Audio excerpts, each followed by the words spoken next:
Now, the greatest radio shows of all time. Suspense. The Shadow Node. Washington calling David Harding, Counter Spy. Classic radio theater. The Great Gildersleeve. Fibber McGee and Molly. Dragnet. Gunsmoke. The Lone Ranger. Now, step back into a time machine with your host, Wyatt Cox. Good evening, friends of the Inner Sanctum. Comedy on this Tuesday with episodes of The Eddie Cantor Show, Amos and Andy, The Great Gildersleeve, and The Adventures of Ozzie and Harriet, and we'll wrap it all up with an episode of Claudia. That's coming up on this Tuesday, 9th day of June. This is the 160th day of the year. We have 205 days remaining in 2026. The Philadelphia Spelling Book by John Barry became the first book to be copyrighted in the U.S. on this date in 1790. In 1856, 500 Mormons left Iowa City, Iowa, and headed west for Salt Lake City, Utah, carrying all their possessions in two-wheeled handcarts. A 22-year-old housewife and mother from Hackensack, New Jersey, Alice Hillier Ramsey, became the first woman to drive across the United States. She did it on this date in 1909 with 3 female companions, none of whom could drive the car. She drove for 59 days, a Maxwell automobile, the 3,800 miles from Manhattan to San Francisco. Rumor says she sold that car, that Maxwell, to Jack Benny. Secretary of State William Jennings Bryant resigned. No, she really didn't. Secretary of State William Jennings Bryant resigned on this date in 1915 over a disagreement regarding the U.S.'s handling of the Lusitania sinking. On this date in 1934, Donald Duck debuted in The Wise Little Hen.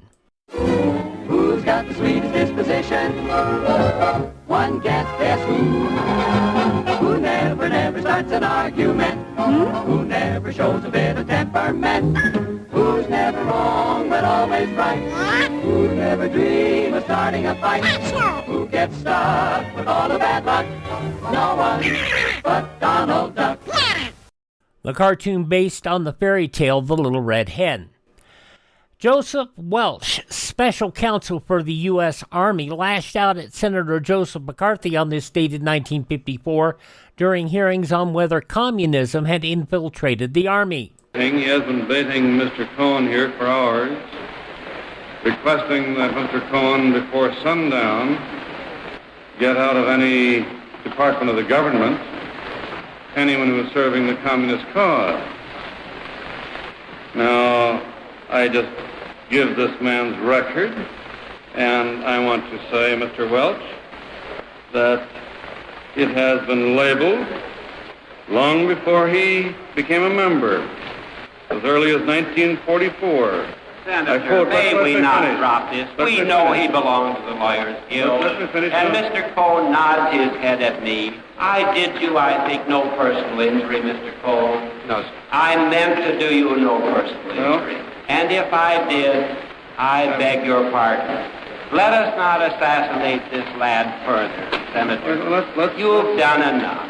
Have you no sense of decency, sir? At long last, have you left no sense of decency? I know this hurts you, Mr. Welch.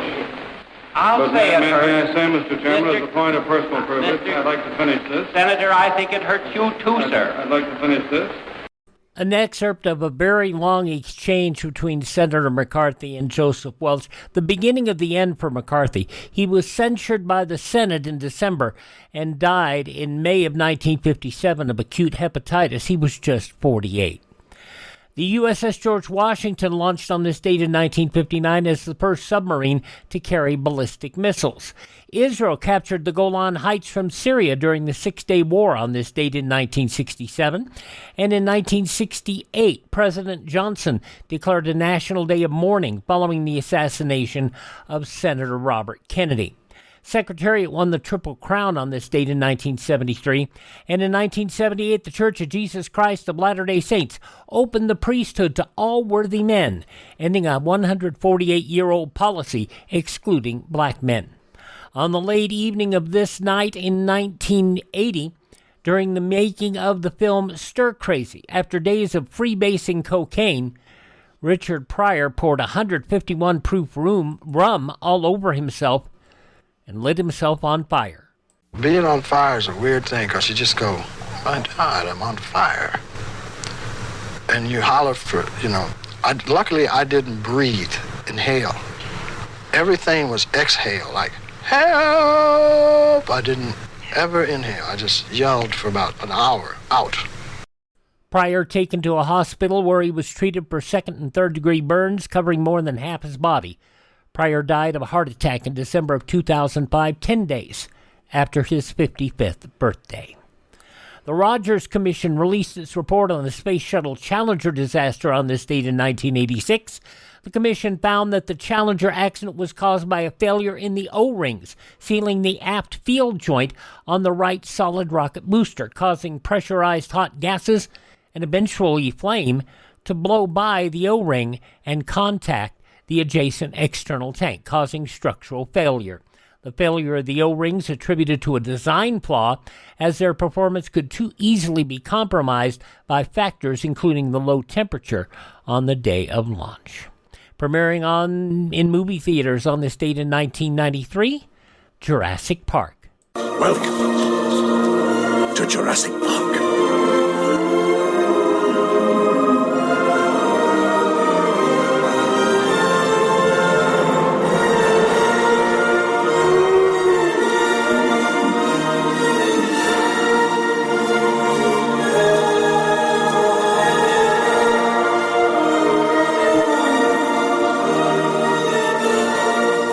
Premiering on this date in 1993. Former Boston Red Sox slugger David Ortiz shot in the back in his native Dominican Republic on this date in 2019 by a man police said was a hired gunman who shot the wrong man. Red Sox President Sam Kennedy spoke the next day. When you love someone and they come in harm's way, it's jarring. Understandable.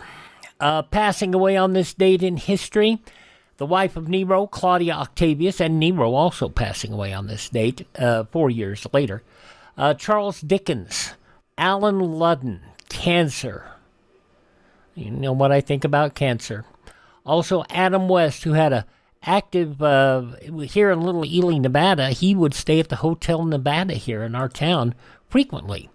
And Sly Stone of Sly and the Family Stone, who passed away last year on this date.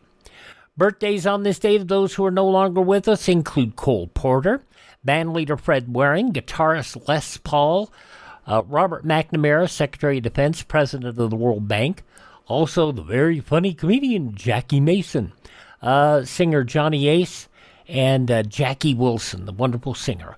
All born on this date in history, they're now performing on a different stage. Hi, this is Jeff Foxworthy. It is now time for the birthday announcements. The following people are now officially older than dirt. Sportscaster Dick Vitale still with us at 87 years of age. Michael J. Fox. Oh, what a horrible incident he's had to deal with Parkinson's. He's still with us at 65. Wait a minute, Doc. Are you telling me that you built a time machine? Out of a DeLorean? That he did. Michael J. Fox, 65 today. From the West Wing, Aaron Sorkin is 65. Actor Johnny Depp is 63. It is my intention to commandeer one of these ships, pick up a crew and Tortuga, raid, pillage, plunder, and otherwise pilfer my Weasley black guts out. From Pirates of the Caribbean, Johnny Depp is 63. Natalie Portman is 45 today. I had the craziest dream last night about a girl who was turned into a swan. But her prince falls for the wrong girl, and she kills herself. Natalie Portman, 45 today. And from Arrested Development and Parenthood, Mae Whitman is 38. Those just a few of the people celebrating the 9th day of June as their birthday. If this is your birthday. Dun, dun, dun. We baked you a birthday cake. If you get a tummy ache and you moan and groan and woe, don't forget we told you so. Happy birthday! Happy birthday! Make a wish, dear, and blow out the candles. Here they go.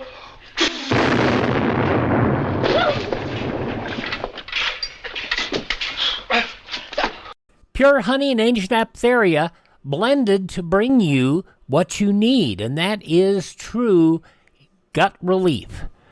Professor B's Digestive Aid, I want you to go check it out. Gentle relief. Rather than dealing with Tums and Rolaids, prescription and non-prescription medications for your acid reflux and other issues, check out Professor B's Digestive Aid. All I want you to do is go look at it. profbees.com. That is profbees, PROFBEES.com. And when you get there, use my promo code if you decide to buy. I don't want you to just go and buy. What I want you to do is go investigate it, look it over, and if you decide you want to give it a try, use my promo code Wyatt, WYATT. If you do that, you will save 10% and get the best price possible on Professor B's Digestive Aid, and you are also supporting the podcast. Check it out, Professor B's Digestive Aid, profbees.com, promo code Wyatt. We'll have an episode of the Eddie Cantor Show. We don't have a lot of these, but we'll have Eddie Cantor next on Eddie's 29th wedding anniversary. All those girls, don't you know?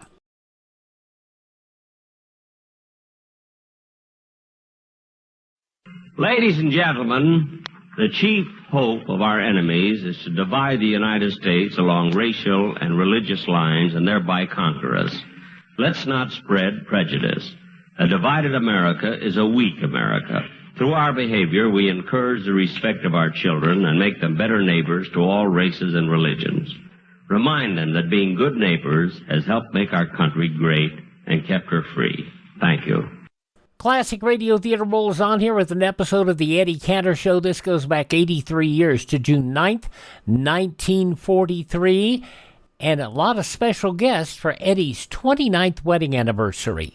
Ladies and gentlemen, Bristol Myers, the makers of Ipana for the Smile of Beauty and Sal Hepatica for the Smile of Health, present Jack Benny, George Burns, Gracie Allen, Groucho Marx, Dinah Shore, Bert Gordon, the Mad Russian, Cookie Fairchild's Orchestra, the Ambassadors, yours truly, Harry Von Zell, and starring Eddie Cantor.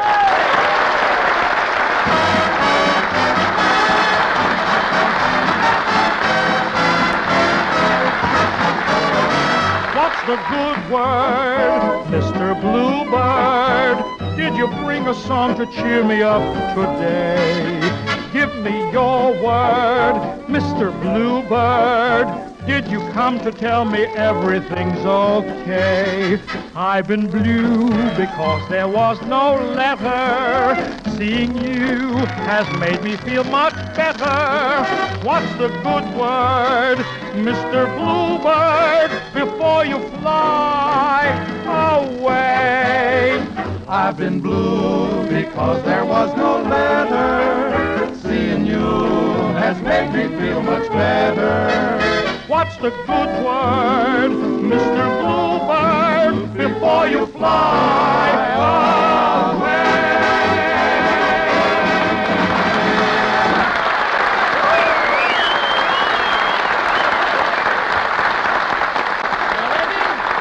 Eddie, come here. Yep. Let me be the first to congratulate you, will you? Huh?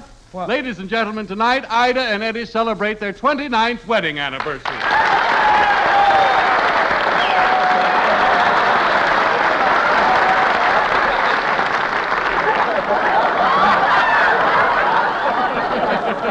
Thank you, Harry. Really, this is the happiest moment of my life. Gosh, I feel so nervous. Yeah, I know, Eddie, but stop blushing. I can't help it, Harry. I feel like a bride.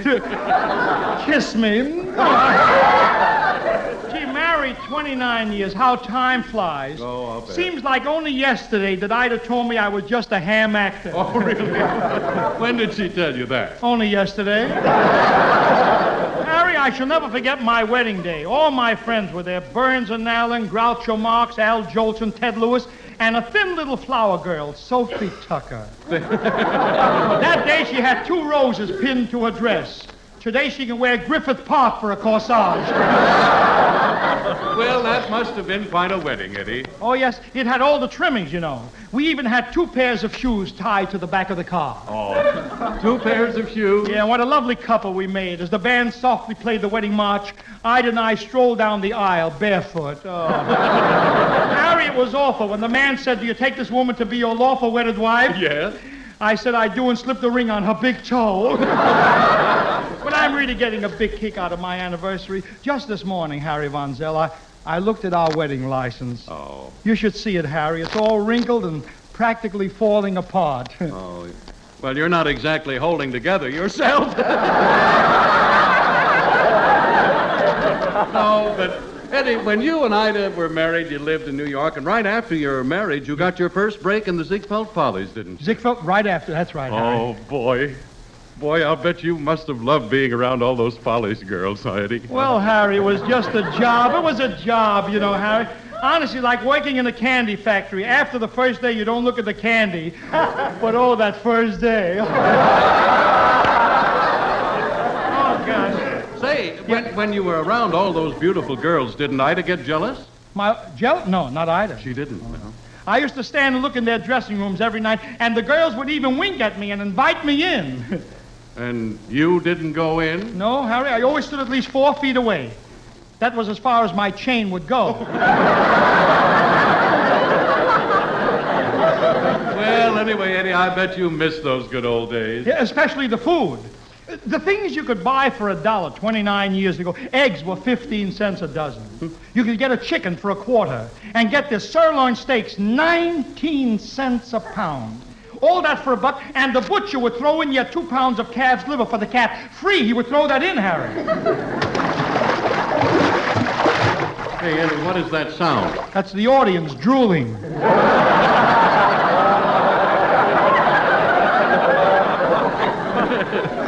Well, I'll bet you have some good food at your anniversary party tonight. I heard that you even bought one of those wedding cakes with the little bride and groom on top. Yes, Harry, but this morning all I could find on the cake was the bride. Well, what happened to the groom? Drafted. He was drafted. No. Oh, but just wait till you see the dinner we're having at my house tonight. Roast goose, saute of veal, fillet of beef, and after each course, everybody will rise and toast the guest of honor. Well, who's the guest of honor? The butcher. Yeah, but let's go, Harry. The guests at my house are probably waiting. Just a minute, Eddie. Yeah. Now, Eddie Cantor... I'm a little nervous. Yeah. Eddie Cantor, this being your anniversary, the whole cast got together and we went shopping to get you a gorgeous platinum watch. Oh, Harry, you shouldn't have done it. I don't think I deserve it. Well, neither did we, so we didn't get you anything. Oh, come on, Harry. This will be one party you'll never forget. Yeah, come on.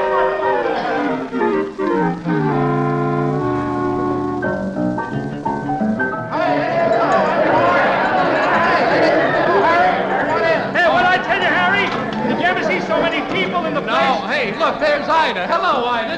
Congratulations.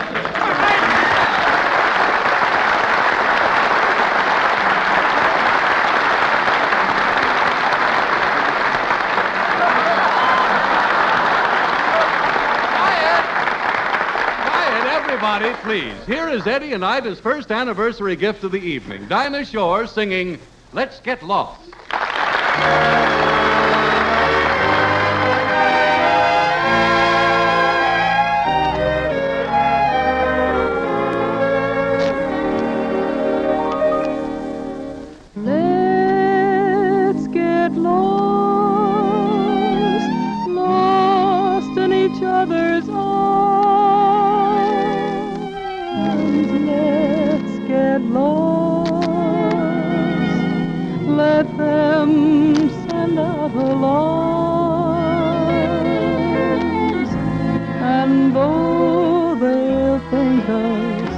Rather rude.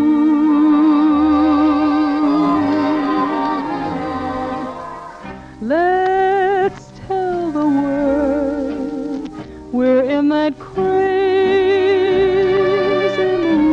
mood. Let's depart in a romantic mix. Let's get caught in a romantic mix.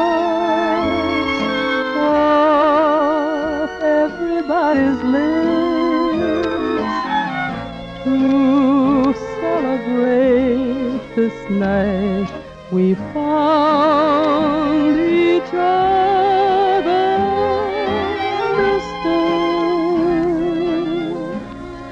Let's get lost.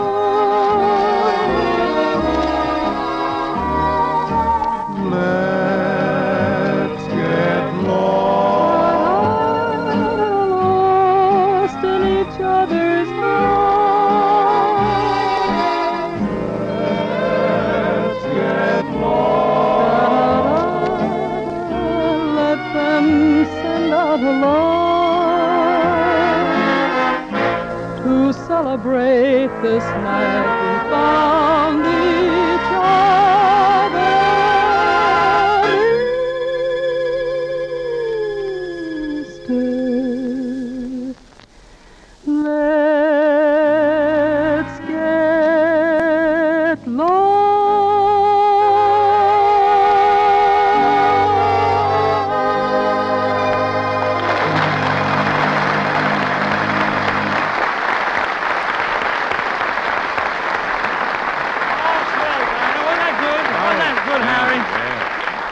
Wasn't Dinah grand, Harry? She's so versatile, sings so many new songs.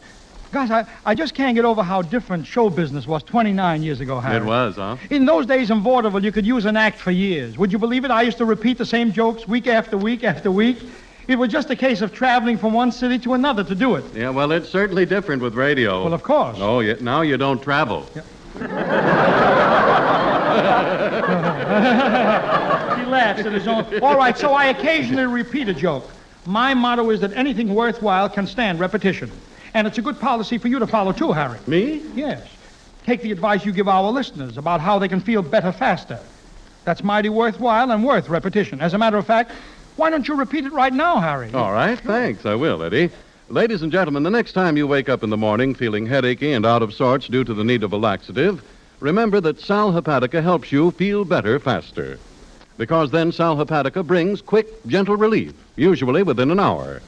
And that's important, for it means you no longer have to wait till night to take the laxative you need in the morning. No longer have to risk feeling miserable all day. And here's something else worth remembering about this famous mineral salt laxative. Sparkling Sal Hepatica also helps sweeten an upset stomach by helping to reduce excess gastric acidity. So get a bottle of Sal Hepatica from your druggist tonight or tomorrow. It's important to use only as directed. Then anytime you need a laxative, morning, noon, or night, see how much faster you feel better when you take gentle, speedy Sal Hepatica.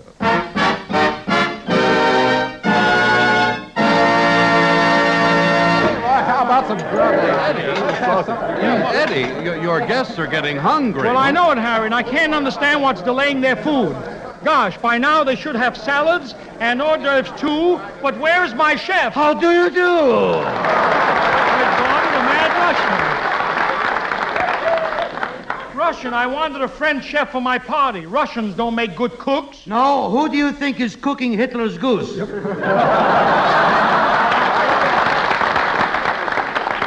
no chef. Who did you ever work for? Eddie Lamar. I was fired because I had a little trouble with my favorite dish. What was your favorite dish? Eddie Lamar. Oh, stop. My guests are getting impatient. What's delaying dinner, Russian? The soup receipt. Yeah. It says, stir soup while boiling. So it's boiling, I'm stirring. It's boiling, I'm stirring. And finally, I can't stand it. Why not? It's burning my fingers. Don't be ridiculous. You don't start. How is the rest of the food coming along? Frankly, I'm having a little trouble with the seasoning. Why? On the roast goose, I am putting a pinch of salt, a pinch of pepper, and a pinch of paprika. Suddenly, the maid is slapping my face. Why? Wrong pinch. Oh, get out of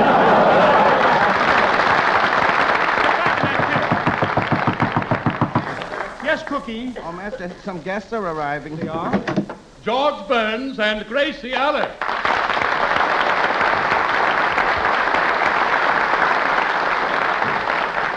Well, Eddie, we just want to say congratulations, and Gracie has a present. Oh, my goodness, Mr. Cantor. Imagine you being married for 29 years. Well, you certainly look it. Gracie, just give Eddie the present you got for him. I don't know what it is, Eddie. Gracie picked it out. Yeah. Well, Eddie, it's just a little something you can take along on your honeymoon. Honeymoon? We had that 29 years ago. Oh, really? The same year you were married, huh? Yeah, they killed two birds with one stone. Yeah, and, what an embarrassing thing that was. I was so broke that Ida had to pay for the honeymoon. No. Yes. Oh, well, I'll have to get with Ida and compare prices. Of course, I paid her back as soon as I went back to work. Well, I'm sure George will, too. Gracie, just give Eddie his anniversary present. Oh, yes. It's in this package. Gee, I'm excited. What is it, Gracie? Well, you know the 25th anniversary is silver, and the 30th is pearl. So, this being in between the two... Yes. I got this handkerchief. A handkerchief? Gracie, is that all you're giving Eddie for his anniversary? Oh, no, I wrote a poem, but that's for Ida. Well, Ida's here. Let's hear it. All right. Congratulations to you, Ida. From Gracie, sweet as apple cider. Wait a minute. Gracie, Ida is supposed to be sweet as apple cider, not you. But, Judge, how would that sound? Congratulations to you, Ida. You're supposed to be as sweet as apple cider. Sounds like I don't believe it. Okay, read on. The husband you picked was a mighty good choice. Too bad he couldn't have had a few boys.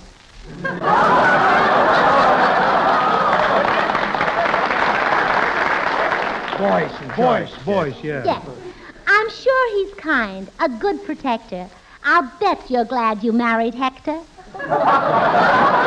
Hector? Gracie Allen, my name happens to be Eddie. Well, that doesn't rhyme. Now stop interrupting. You've had him for 29 years, that's true. But a retread can make him as good as new. Yes, Ida Cantor, we two are the same. We both got our husbands with riches and fame. They're sweet and gentle. They're our little pigeons. But I'll bet we both wish we had gotten Walter. Oh, Walter Pigeon? Walter Pigeon. Yes. Eddie, call us when dinner I'll call is ready. you. Come on. So long, Gracie. Goodbye. See you later.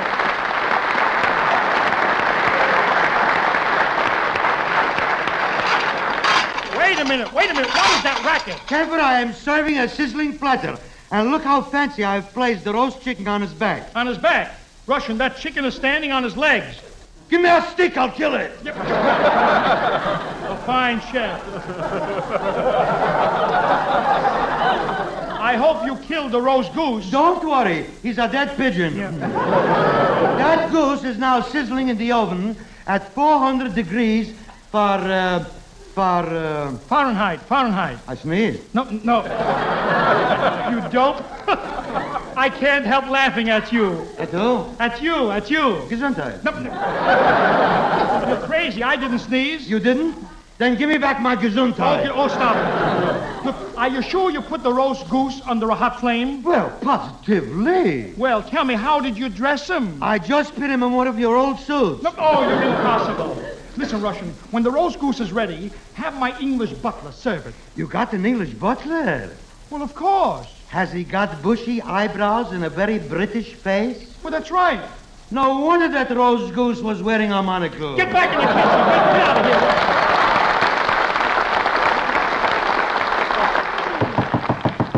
Ah, more guests. I wonder who it can be. Announcing Mr. Groucho Marx.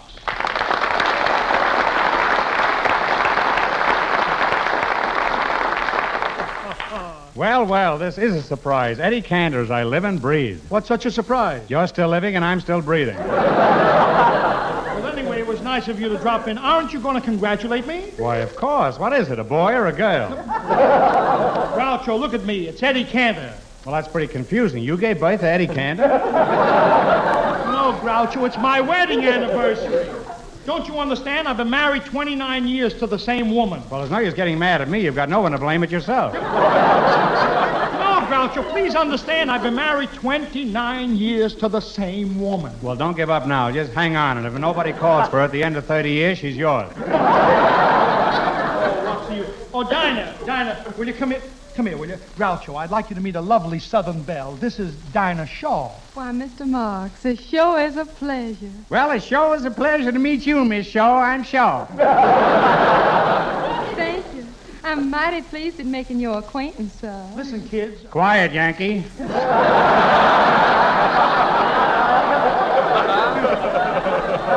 Are y'all from the South, Mr. Marx? Why, sure enough. I'm a big plantation man. I spend most of my time picking tobacco.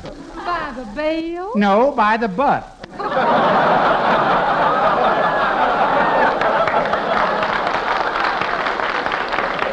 Groucho, you are certainly loaded with corn. Well, what do you all expect from a Kentucky colonel? I see they drafted your writers, too, huh?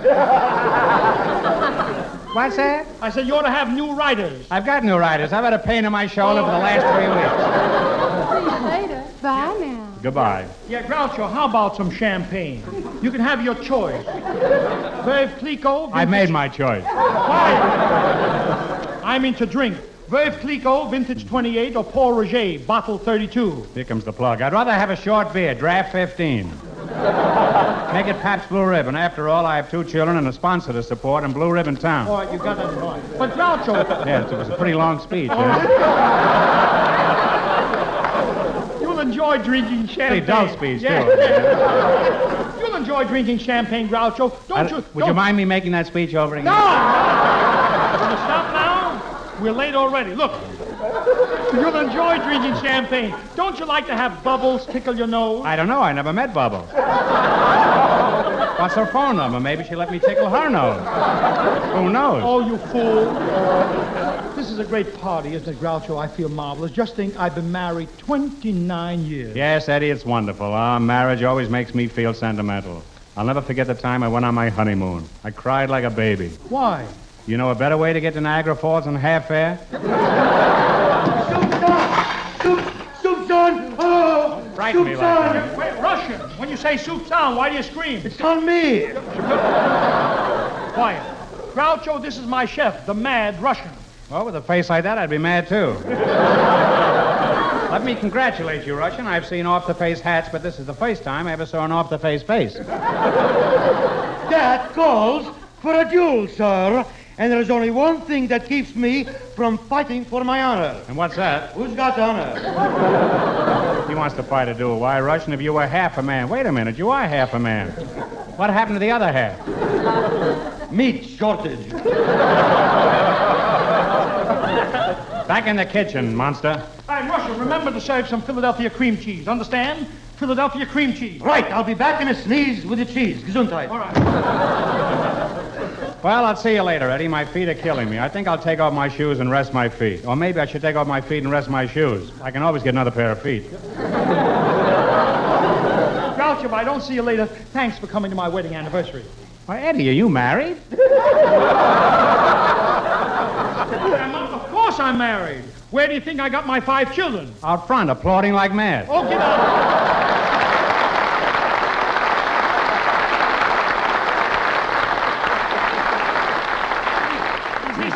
Oh, Eddie, this is a grand party. No, I'm having a record made of this program as a souvenir. Great idea, Harry. A few years from now, you should get a big kick out of it, hearing the whole gang and all the laughs. Oh, that's right. I wish I could have taken a movie of it so I could see the laughs.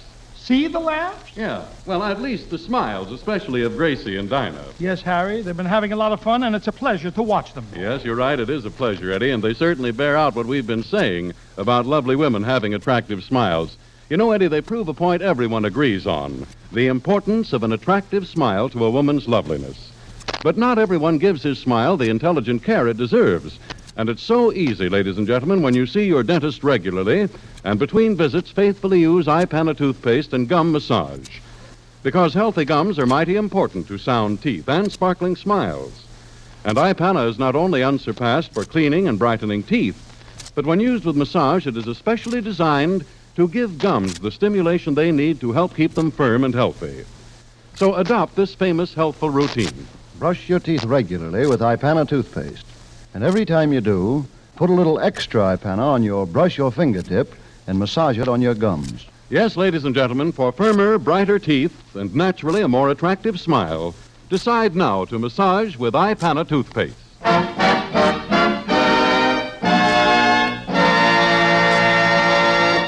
Harry, what's keeping the mad rush? Is it so hard to get Philadelphia cream cheese? Well, I don't know. I'll look for him. Will you? Oh, Master. Yes, Cookie. There's a Western Union boy here with a telegram. A Western Union? Well, send him in. Telegram for Eddie Cantor. It's Jack Benny, a Western Union boy.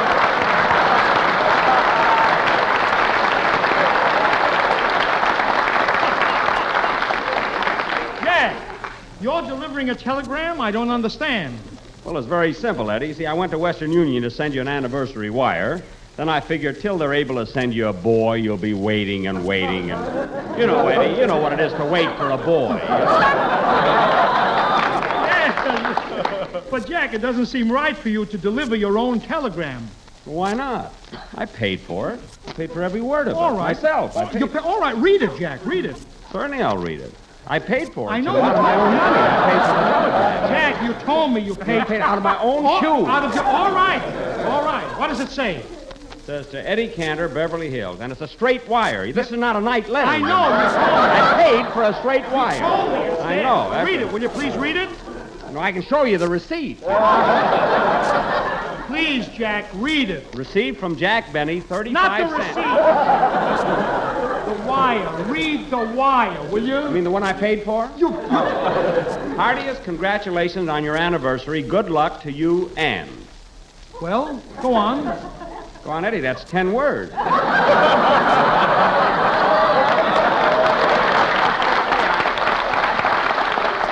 I paid for the 10 words.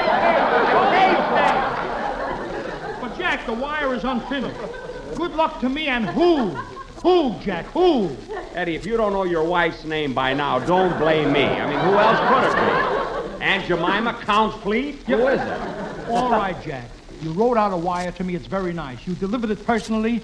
Thanks very much. All right, Jack. I said thanks very much. What are you waiting for? No tip? I paid for it. All right, you paid for it.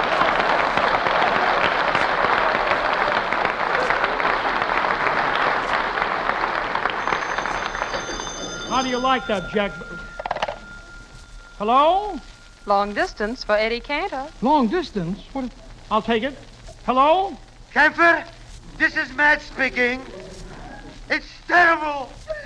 It's terrible. Russian, what's so terrible? And why are you calling long distance? Where are you? I'm in Philadelphia. They got no cream cheese.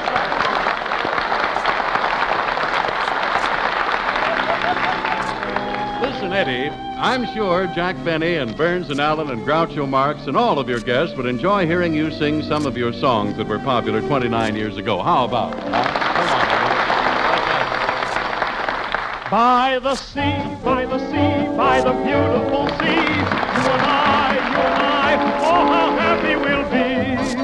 When each wave comes a-rolling in, we will duck or swim, and we'll float and fool around the water, over and under, and then up for air. Pa's rich, Ma's rich, so no, what do we care?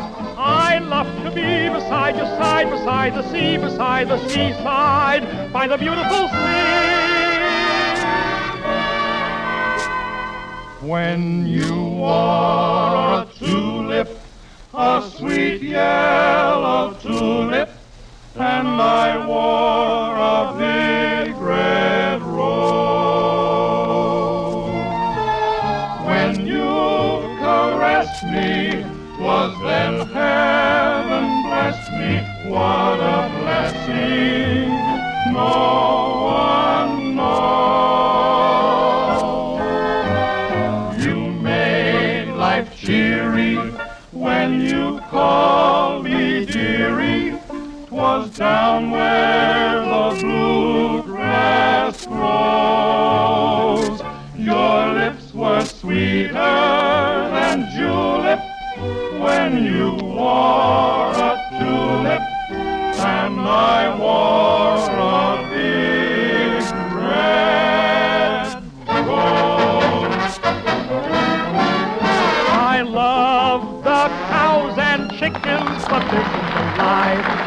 This is the life I love, to raise the dickens while I'm cabareting where the band is playing. I love the homemade cider, but I'd rather have wine.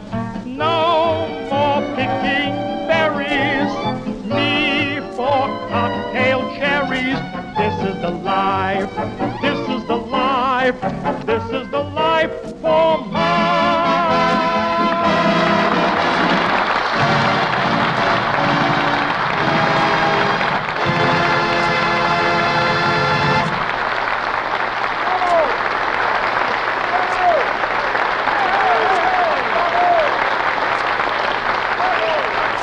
Thank you, ladies and gentlemen, and thank you, Jack Benny, George Burns, Gracie Allen, and Groucho Marx. It's really been a wonderful anniversary for me. Master, pardon the interruption. What is it, Cookie? But did you know that the last 17 minutes of last week's program only went as far as Colorado and never reached the east? I wonder why. The jokes were too old to make the trip. No, Cookie, look. The lines were down. We had to tell the people because they've been writing in and wiring. But be with us next week, ladies and gentlemen, when our guest will be my very good friend, Joey Brown. And in the meantime, don't forget the two products that make our Wednesdays together possible. Ipana for the smile of beauty, Sal Hepatica for the smile of health. Ipana, Sal Hepatica. And so remember, I love to spend each Wednesday with you. As friend to friend, I'm sorry it's through. Good night.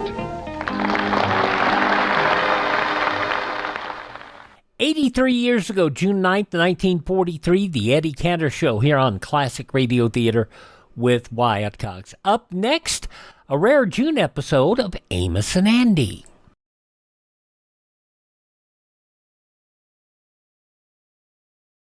Your contribution of $10 or $6.95 for the budget relief package will send more relief overseas than the same money spent any other way. To help people in foreign countries with food or clothing, send your check to Non-Profit Care, New York. That's Care, New York.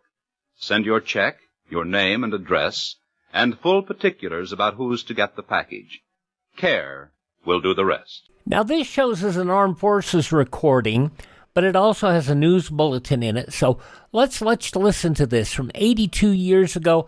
I apologize for the quality, but it's one of those rare ones. This goes back, as I said, 82 years to June 9th, 1944. Freeman Gosden and Charles Correll, Amos and Andy. The Amos and Andy program has been delayed a few minutes in order to bring you the latest news from the NBC newsroom in New York. Here is Don Hollenbeck. Allied armies in Normandy pushed closer tonight to their immediate objectives, the port of Cherbourg and the railway town of Caen, 10 miles inland. An American flying wedge of parachute troops and infantrymen has cut the main line of German communications to Cherbourg by capturing the town of Saint-Mère-Église, 19 miles away, and sweeping on across the main peninsular railway and the highway that runs parallel to it. Communique number 8 tonight says again, satisfactory progress. And here's a summary of the situation as Supreme Headquarters sees it. Heavy fighting in all areas, particularly around Caen, where the Germans are making a frantic effort to stop the advance of the British and Canadians. Both sides are using more and more armor. So far, the Germans haven't been able to match ours. A good many of the German strong points that had to be bypassed have now been eliminated. Weather is still foul, but supplies are getting through to the beachheads, although air activity has been cut to a minimum. Tonight's communique tells of a sea battle off Brittany before dawn today. 8 Allied destroyers, none of them American, blew up a German destroyer, ran another aground, and damaged 2 more off Ussant Island, due west of Brest. An American-led destroyer force intercepted a force of heavily armed German torpedo boats and drove them off the beachhead area in the Seine Bay, around the islands of Saint-Marcouf. Generals George Marshall and H.H. Arnold and Admiral Ernest King, our top commanders of land, sea, and air, have arrived in London to meet with the Allied High Command. Some of the problems they have to consider are these. The Allied offensive is entering its most critical phase tonight, with little prospect that the danger will pass for at least 10 days more. The biggest ally the Germans have had so far is the weather. It has delayed the unloading of our supplies, and the beachhead just doesn't get along without supplies. We're getting stuff ashore despite this break. When the weather does turn fine, everybody will breathe easier, except the Germans. Our air punch, too, depends on weather. The Allies need this great striking power to keep German reserves out of the battle. Days of idleness for this air punch mean just that many more German reserves for the ground forces to handle. But one great advantage the Allies possess is initiative. Our commanders know where we're going, and the Germans don't. They must scatter their defense, and Rommel cannot be at all certain that this Normandy landing is the real Allied blow. With control of the seas, the Allies can go anywhere they wish. Now some invasion impressions from various observers at the front. One of the biggest groups of American casualties and German prisoners of war came into a British port early Saturday invasion time. Many of those injured were airborne troops with broken legs. Most of the prisoners are described as a sorry-looking lot. The Berlin radio tonight says Marshal Rommel looks as if he has been losing sleep.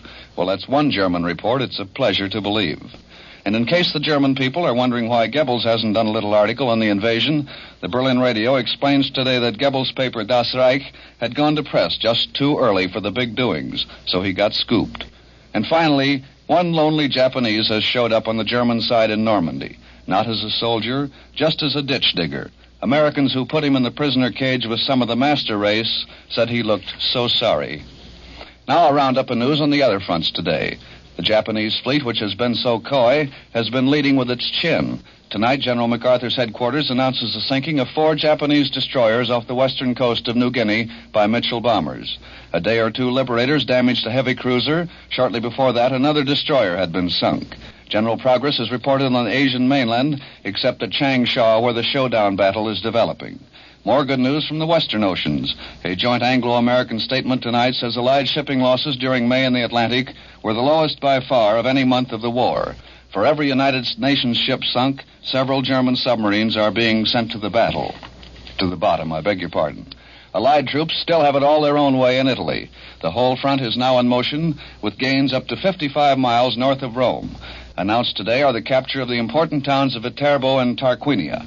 Premier Bonomi, 71-year-old successor to the edged-out Badoglio, says he'll have a cabinet formed by tomorrow. This special news report by Don Hollenbeck came to you from the NBC newsroom in New York. This is the National Broadcasting Company.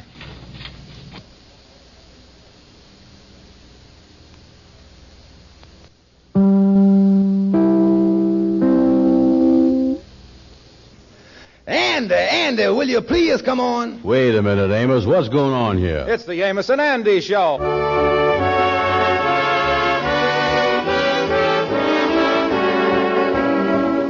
Well, things are normal this week with Amos and Andy, which means that Andy's in trouble again.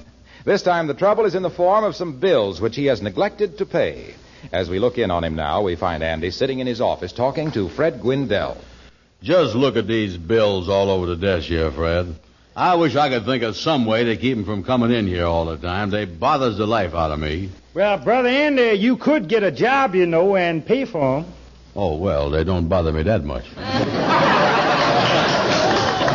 Tell me this, Andy, who's pounding at you now? Well, there's one firm that's really closing in on me. Let me show you a series of 3 letters I got from them. Yeah, I'd like to hear them. Read them there. Now, here's the first one. My dear Mr. Brown, it was with great pleasure that we received your order, and we trust that this will be the beginning of a long and happy association. Sounds good. Undoubtedly, due to an oversight, you have neglected to remit the $7 due us. Sounds bad. We hope to receive your check at your earliest convenience. You see there, Fred, they hung themselves right there when they say, my earliest convenience. So happens that my earliest convenience is late this year. Yeah, well, now, that don't sound like such a bad letter, though, Andy. Yeah, well, let me read you the next one that I got 10 days later. Uh-huh. It starts off here, Mr. Brown. Now, you see there, Fred, they left off to my dear. Yeah. As far as they is concerned, the honeymoon is over. Yeah, they getting right down to business there already. Yeah, they say here, We are at a loss to understand your failure to remit the $7 you owe us. We trust that you will send this to us without further delay. You notice, Fred, they didn't say a word in there about our happy association. Then they go on to say here, we must insist that you send us your check by return mail so as not to impair our cordial relations. Now they're dragging my relations in it. My relations ain't got no more money than I have. Yeah, well, I guess they don't care who pays the money as long as they gets paid. Yeah, well, here's the last one I got. This is where our romance finally busted up good. Starts off here. Dear sir, unless we receive the $7 you owe us within the next 24 hours, our lawyers will take the necessary legal steps. And there you is. That's the whole picture. From love to jail in 3 letters. I tell you, Fred, I done lost all confidence in humanity. You know that? Yeah, well, I see what you mean, Andy. But you didn't tell me this. What is the $7 for the days after? What did you buy? I didn't buy nothing. No. The Comfy Collar Shirt Company done sent me some shirts free of charge, and now they're trying to make me pay for them. Free of charge? Yeah. I never heard of nobody sending out shirts without charging for them, though. Well, that's the imprint they give you from the advertisement that I got in the mail. But here it is, right here. You can see for yourself. Yeah, I'd like to see that. Let me see here. Say, your name has been given to us as a prominent businessman, one who appreciates fine merchandise. Will you allow us to send you 4 shirts which you may examine free of charge? These shirts are of the best. These shirts are the best $1.75 value to be found anywhere today. However, if by any chance you do not like them, you may return them to us within 5 days. Well, Andy, that's what you ought to done. You ought to done sent the shirts back. They said to return them if I didn't like them, but I liked them.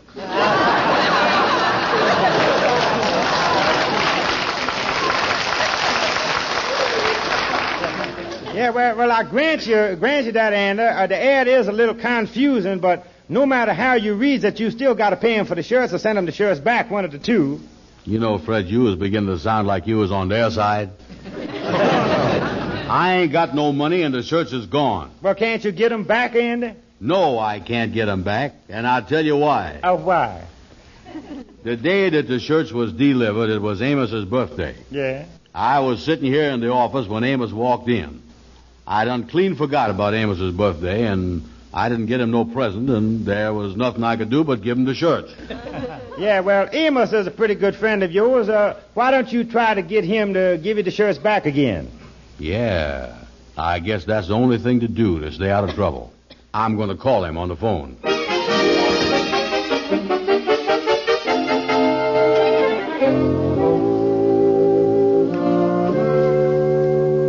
Is that you, Amos? Yes, honey. Oh, I'm so glad you got home. Andy called a little while ago. Oh, what do you want, honey? He asked me about those 4 shirts that he gave you for your birthday about 2 months ago. He wanted them back. Wanted them back? That's right. He said he's been thinking it over, and he doesn't think those shirts are right for you. You know, that green polka dot one and the pink one and the other 2. He says he wants to get those back and get you 4 new ones sometime. Yeah, well, what did you tell him, honey? I was so embarrassed I didn't know what to tell him for a second. I finally said they were all in the laundry and wouldn't be back for a couple of weeks. You remember, Amos, you gave all those shirts to Ralph Jenkins. Yeah, that's right. I remember we discussed the whole thing, too. The shirts was too big for me, and we said that it wasn't right with the clothes shortage to leave them shirts laying in the drawer, that we ought to give them to somebody that really needed them. Yes, and I didn't want to tell Andy about it because I didn't want to hurt his feelings after he'd done all that shopping. Yeah, well, we just got to stick to that story and tell him that they is in the laundry and they won't be back for a long time.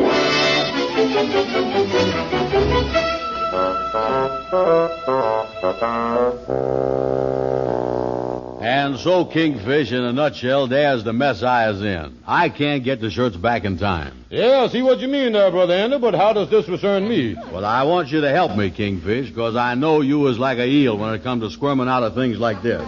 Well, thank you, Andy. Yeah, I've done some high-class wiggling in my day. You see, Kingfish, right now it's a race between the 4 shirts, the $7, and the lawyers. And so far, the lawyers is way ahead. Tell me this, Andy. Suppose I does help you wiggle out of this mess. What is in it for me?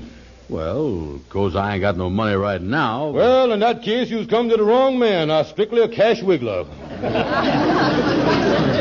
Say, Kingfish, something just recurred to me. Mm-hmm. I is holding an IOU of yours in the amount of $3. Yeah, well, got to be running along now, Andy. Wait a minute. Come back here. Wait a minute. Hold on. What's the matter?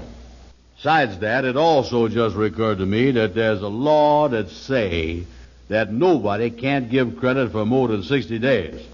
And your 60 days was up 90 days ago. Mm-hmm. And you got yourself a wiggler. Now you're talking. Mm-hmm. Now, which is the best and cheapest way to get me out of this mess? Well, now, offhand, I would say if there was some way of getting them shirts back, that would be the best. Oh, no, not a chance. Like I told you, Amos done sent them 4 shirts to the laundry, and they ain't gonna be back for 2 weeks. Did you say 4 shirts? Yeah, why? Well, now, this may be just a coincidence. Maybe it don't mean nothing, but about a month ago, Amos gave 4 shirts to one of the Lodge brothers. A fellow by the name of Ralph Jenkins. Amos told Ralph that he didn't want the shirts. Yeah, you know what kind of shirts they was? Well, I seen him wear a couple of them. One of them was a pink one, I remember, and one was a green polka dot. Oh, yeah. So that's what Amos done with the presents I give him, huh? Laundry. I can hardly wait for Amos' next birthday to come to don't give him nothing. Yeah, well, now, this is the answer, then, to the whole thing, Andy. We'll get the shirts back from Jenkins, and we'll tell him that Amos ain't had no right to give them to him in the first place. And that if he'll keep his mouth shut about it, why, he ain't gonna get in no trouble. Let's go, Kingfish. I just hope in the meantime that none of Jenkins' friends has had a birthday.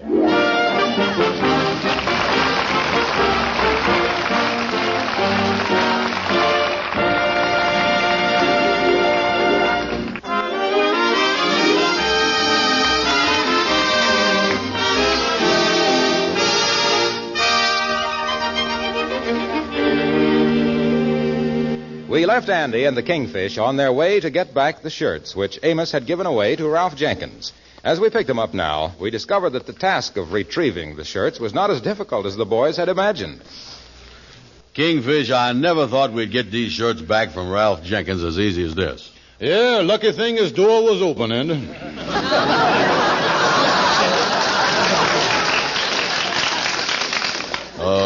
Going in his laundry bag and taking the shirts out, that wasn't stealing, was it, Kingfish? Oh, of course not, Andy. We just repossessing property that didn't belong to the fellow we was taking it from in the first place. That's all right. Yeah, well, that's all right then. Yeah, well, now, Andy, now that you got the shirts, we better take them right down to the Comfy Collar Shirt Company and return them. Then you will square. Yeah, well, look, the advertisement is right on my desk over there. Yeah. Get the address off it, will you, Kingfish?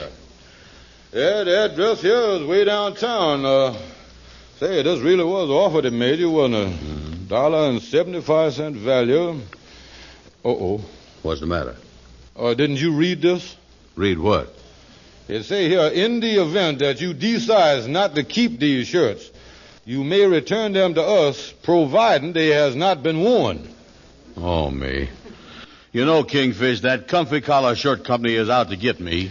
Yeah, well, these shirts has all been wore, right? And when that Ralph Jenkins wears shirts, he really wears them. You lucky, though, Andy. We got him away from him before the summer sets in. In the summertime, he wears his shirts on both sides. Only in the summer, huh? Yeah. Oh, in the winter, when he turns the shirts on the other side, he claims the buttons is chilly.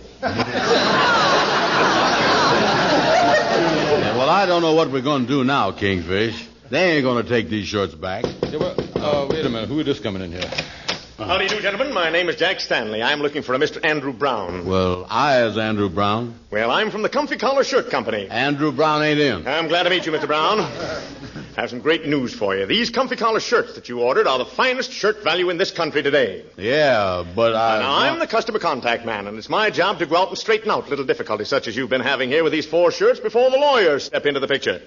Now, I can tell you, Mr. Brown, from our short acquaintance here with you, that it's not a question of money. Money? Of course not. Where is I? I see. Well, now, let me make a guess, Mr. Brown. You're not married. Or, are you? Oh, wait a minute now. You guessing both ways. Well, now, offhand, I'd say you're a single man. Yeah, well, what about it? What about it? Why, Mr. Brown, have you ever thought of the beauties of matrimony? A little house in the country, a little wife to welcome you home at the end of a strenuous day, a delicious dinner on the table, and after that, the laughter and the gaiety of little children in the living room. Your children. These are the beauties of matrimony. This is every man's dream. And do you know how you can make that dream come true? How? By wearing a comfy collar shirt. Boy, that must be some shirt. Sounds strange, doesn't it? Yeah, that's the greatest $1.75 value I done ever heard of. Well, sure, it's happened to thousands of other men, Mr. Brown, and it can happen to you, too. Now, take my own case, for instance. 6 years ago, I was a forgotten man. I was shunned by the opposite sex. My life was a lonely one. For months, the only companionship I had was the echo of my own thoughts. I was being dragged down by the chains of loneliness. And why? Why? All because of a crumpled collar. Yeah. Well, I'm sure sorry to hear that. Mr. Brown, haven't you noticed a tendency on the part of the feminine sex to avoid you? Well, no, I wouldn't say so, other than the fact that I can't get no dates. Yeah, and the only reason he can't is that the gals won't go out with him. Wouldn't help him none if he was wearing a horse collar, I can tell you that. Well, so 6 years ago, I was in the same spot until a friend, and only now do I realize what a real friend he was, told me about a comfy collar shirt. I bought a comfy collar shirt, and hardly had I gotten it on when my whole life took a different course. It became a series of parties, invitations, dates. My telephone was ringing night and day. And that could happen to you, Mr. Brown. Well, that couldn't happen to Mr. Brown. And why not? His telephone done been disconnected. No. What I'm trying to say, gentlemen, is that it's due to the comfy collar shirt that I was able to meet and marry the little wife who's waiting for me at home right now. Pardon me, Mr. Stanley, but that don't look like a comfy collar shirt that you was wearing here now. No, this isn't a comfy collar shirt. You see, my wife is a bad cook, and I'm trying to get rid of her.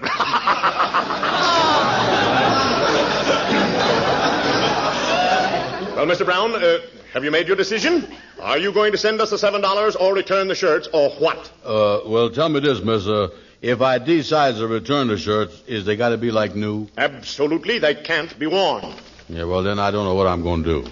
Well, now, let me warn you. Your decision must come by tomorrow morning, or the lawyers will come by tomorrow afternoon. I was afraid of that. And in leaving, let me say, if you take my advice, you'll pay for the shirts. If you don't, you're going to cause yourself a lot of trouble. Now, I hope you do the smart thing, Mr. Brown. Good day.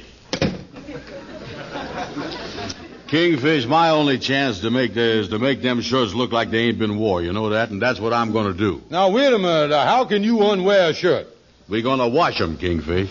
Now, nothing doing, and I ain't got time right now. I'm busy. Oh, it'll be a cinch. Lightning has got an old 5-gallon ice cream freezer down the cellar that they use once in a while for washing clothes in. We can wash the shirts in that. In an ice cream freezer? That's right. It's one of them things that you can turn by hand. Come on, Kingfish, let's go over there.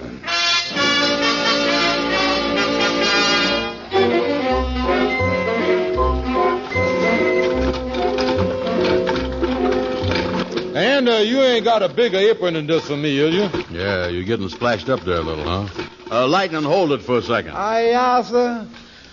Lightning, can you really get clothes clean in this ice cream freezer? Yes, sir, Miss Ann. It makes good ice cream, too. You mean you still use it for ice cream? It don't seem like a good idea to use it for both. Well, it don't work bad, Miss Andy. Only trouble is sometimes the sheets and pillowcases come out strawberry. Take the lid off, Lightning. Yeah. Oh, look at them shirts in there now. They're coming along fine. Oh, I see it is. Say, I was just thinking, before we finish it up here, though, we ought to put some starch in there. I know you're supposed to do that. Yeah, that's right. I wonder how much we ought to put in there. Well, that's easy to figure. We got 4 shirts in there, so we put in 4 boxes of starch. Yeah, that's right. That ought to be enough. We don't want to put too much in there. No. Sure, after all, when we take the shirts back, they got to look like new. You got all the starch there, Lightning? Yes, I hit it. Well, dump it all into things. Pour it in there, Lightning. Oh, boy, don't they look pretty in there? Yeah, look just like a frozen custard with polka dots in there. Okay, Lightning, start turning again. Stand back, men.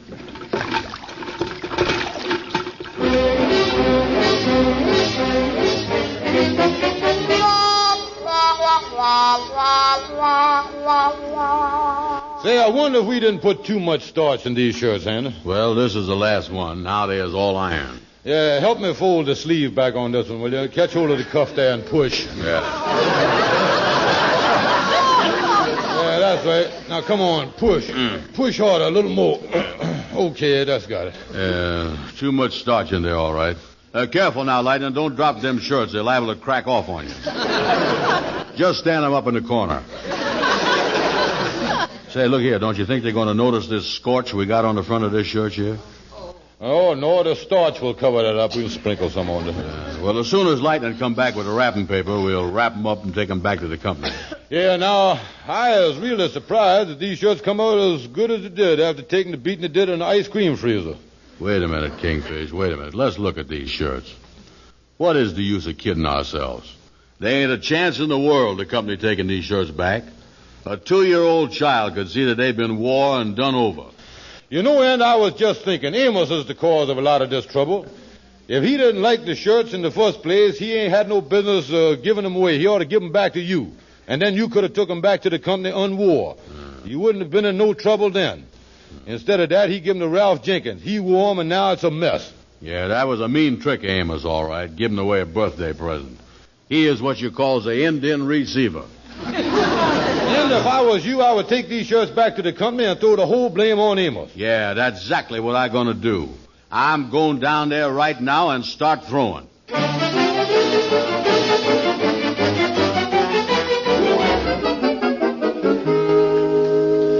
Well, Anna, do you feel unlaxed since you took them shirts back to the company yesterday? Yeah, I done told the president all about how we had to wash them in Lightning's ice cream freezer. Of course, he didn't believe me, but I told him it was an ice cream freezer, all right. Yeah. But I told him if there's any blame, it's all on account of Amos Jones. Yeah, well, like I told you, Amos... wait a minute. Here come Amos now. Yeah. Well, hello there, boys. How is you? What do you want, Amos? Listen, Andy, there's something that's been bothering me for a couple of days. It's kind of been on my mind. It's about them shirts. Well, now, look, Amos, I knows all about it, and what's done is done, so just let's forget it. I give them shirts to you as a present. So them shirts and whatever happens with them shirts is your business. Yeah, Andy is right, Amos. Right is right. Yeah, I know, fellas, but I just wanted to tell you... Well, here's your old customer contact man back again. Oh, how is you, Mr. Contact? I'm looking for a man by the name of Amos Jones. I thought you could tell me where to find him. Yeah, he's sitting right there. That's him. Well, what you want to see me about, mister? Oh, Mr. Jones. I'm from the Comfy Collar Shirt Company, and our president, Mr. Marshall, has asked me to see you. Yeah, he's the one to see, all right. Seems to me that you had something to do with 4 of our shirts that were washed in an ice cream freezer. Yeah, he's your man, all right. Wait a minute, mister. I don't... Now, we've investigated this whole thing. Look, mister, this is all a mystery to me. No mystery to us, Mr. Jones. Our sales department is going to embody this in our new selling campaign because any shirt that can stand up in an ice cream freezer and come out undamaged is the nation's #1 shirt. I still don't see... Now, Mr. Jones, you have given us a marvelous selling point and an appreciation. We are happy to present you with this check for $50 and 4 new shirts. Well... Say, what's the matter with Mr. Brown there? His eyes are closed. Yeah, he always closes them when he faints.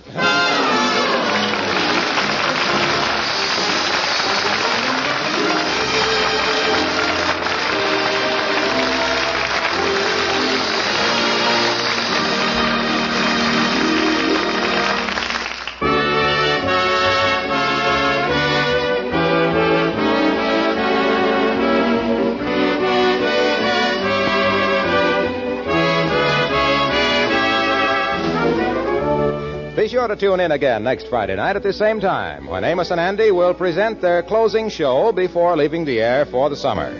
Andy will become the owner of a used car. Don't miss it. Our program is broadcast to our armed forces everywhere. This is Harlow Wilcox speaking for all of us, bidding all of you good night.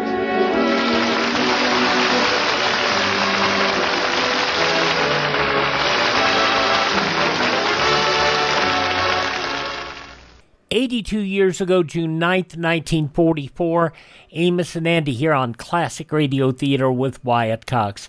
This purports to have, I don't know what the deal is here. This purports to be an armed forces recording, but why would an armed forces recording still have the war bulletin on it? I don't get it. It's a weird duck thing. It may be just somebody who got a copy of it, clipped out the Rinso commercials. That may be it. Anyway, let's take a look at what's coming up on tomorrow's Classic Radio Theater on a Wednesday. Mostly crime. Well, let's call it crime and horror. FBI in Peace and War, The Traveling Man from 1953. A Quiet Sunday with the Whistler from 1946. A 1962 episode of Suspense, Formula for Death, and I believe it's Louis Van Ruten starring in that episode out of New York City, and an episode of The Sealed Book from 1945, The Ghost Man. On Thursday, Dick Culmer as Boston Blackie, Dana Andrews, I Was a Communist for the FBI, Calling All Cars, and Encore Theater, The Life of Louis Pasteur. On Friday, our regular westerns, Have Gun Will Travel, Gunsmoke, and Frontier Town will be joined by the Crime Club. We'll also have on Saturday, the episodes of George Burns and Gracie Allen. They're in Kansas City for the War Loan Drive from 1944. Also Fibber and Molly from 1939, and The Chase and Sanborn Hour from 1937. On Sunday, we'll have comedies, comedies and variety with The Victory Parade, 1942 Red Skelton headlines. The Father Knows Best from 1951, The Father's Day Picnic. The Great Gildersleeve from 1950 as they plan their vacation on a houseboat. And You Bet Your Life starring Groucho Marx. We're going to spend another Monday in 1958 with yours truly, Johnny Dollar, Frontier Gentleman, Luke Slaughter of Tombstone, and Suspense. On Tuesday, Death Valley Days, Lights Out, Did Justice Triumph, and Escape, Serenade for a Cobra. That's a week from today here on Classic Radio Theater with Wyatt Cox. Anytime at classicradio.stream. Coming up next, Harold Peary is the Great Gildersleeve.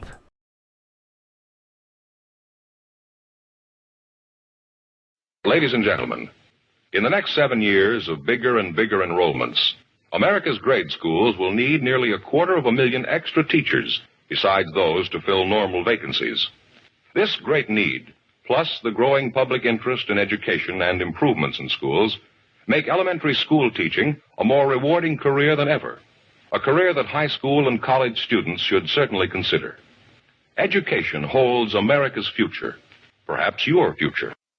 We continue now on Classic Radio Theater with Wyatt Cox with Harold Peary as the Great Gildersleeve, the show ending the 1945-46 season from 80 years ago, as Gildersleeve recalls the 4th of July picnic.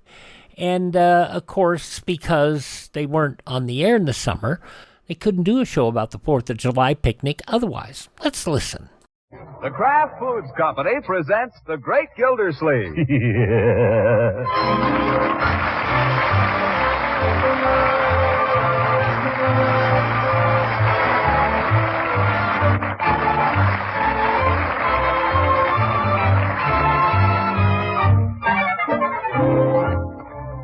It's The Great Gildersleeve, starring Harold Peary, brought to you by the Kraft Foods Company, makers of a complete line of famous quality food products.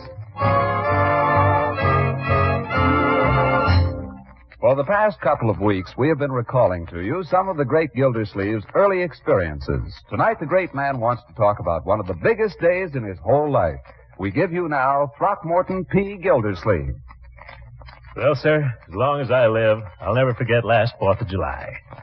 What a day. That was the day of the first annual outing of the Jolly Boys Social Club. Come one, come all, and bring your friends. I'd been up late the night before with the committee on arrangements, and I was planning to celebrate the anniversary of the independence of our country by sleeping a little late that morning. About 7 o'clock, outside my window... Leroy... Happy 4th of July, Unc! Yes. There was a war on then. That was only a year ago. Can you believe it? You couldn't buy fireworks anywhere in those days. But breathes there a boy with soul so dead he can't find some way to blow himself up on the 4th? I figured I'd better get down there and see what... Leroy, whatever you're doing, stop it. I'm not doing anything, Unc. Don't tell me that. I've got ears. Or I did have. I'm just blowing up a tin can is all. Gosh, it's the 4th of July. Well, hold your fire till I can get down there.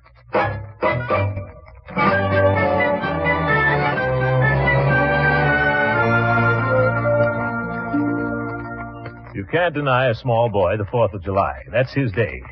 But I still remembered the time I made the mistake of carrying a 3-inch salute in my hip pocket. And my best friend sneaked up on me with a piece of punk. It was burned in my memory.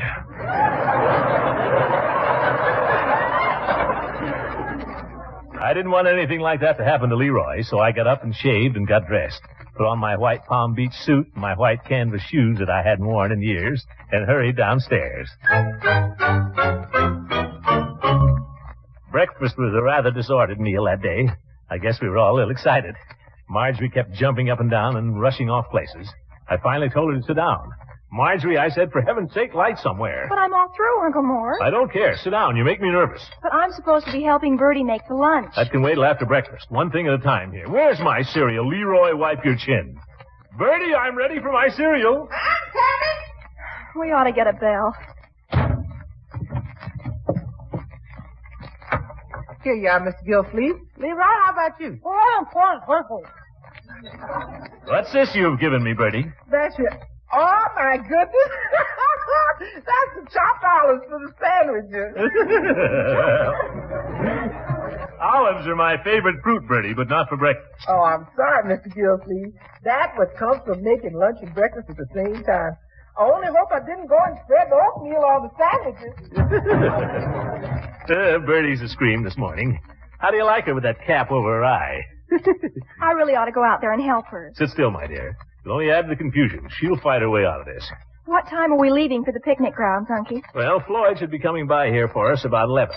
Floyd Munson? Are we going with him? Yeah, he's going to get his cousin's hay wagon. We'll all ride out together. Everybody. Big excursion. Oh, how wonderful. A hayride. I've got to run right over and tell Marshall. Yeah, Marshall will find out. You stay right where you are. A hayride? Oh, this is going to be more fun. Unky, I think you were a darling to arrange it.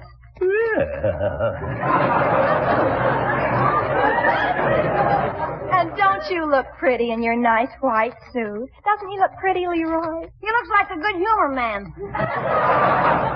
I feel like the good humor man, Leroy. Yes, sir, nobody's going to make me mad today. But don't keep trying, Leroy.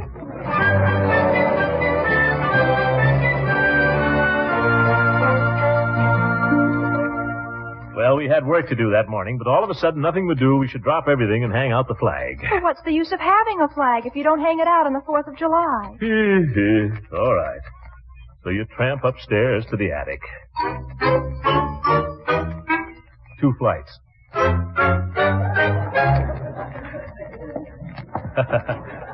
Extra step. Well, you rummage around and you find the flag. Then you open the front attic window. It hasn't any sash cord, so you have to prop it up with a stick. Only you can't find a stick, so you use a coat hanger. I'll go out in the yard, Uncle Mort, and see how it looks. Now, Leroy, when I get out the window, you hold on to my legs. What for? What for? What do you think? Just hold on to them, that's all. Now, don't let go. Okay. No, not yet, Leroy. Wait till I get out there. I thought you said to hold on to them. Well, use your head, my boy. Now, you lower the flag out the window, and you squirm part way out yourself. And then you look down. Hold on, Leroy. Oh, sure. That's the time the telephone always rings. Leroy, telephone. For me. Yes, for you. I'll be back, Unc. Okay. Oh, Leroy. You come back here. The little devil. There you are. Half in and half out. Straddling the windowsill on your stomach. In a Palm Beach suit that's just been cleaned and too tight. There's only one thing to do. You try to inch your way back in. There you are, teetering in space while your life hangs in the balance. And then it happens. Your elbow hits the hanger. The window drops like a guillotine. Oh, right in the back. You're pinned there like a rat in a trap, clutching at Old Glory. 4 or 5 hours pass. Maybe it's 4 or 5 minutes. You've been hollering as loud as you can, with the wind knocked out of you in your heart and your throat. And then some fool happens along and calls to you. What you doing, Throckmorton? Leela! Shoot if you must this old gray head, but spare your country's flag, he said. Leela, help! This is no joke, Leela. I'm stuck. Oh, gracious. Get help! You stay right there, Throckmorton, you hear? I'll be up. Marjorie, Leroy, Bertie, everybody,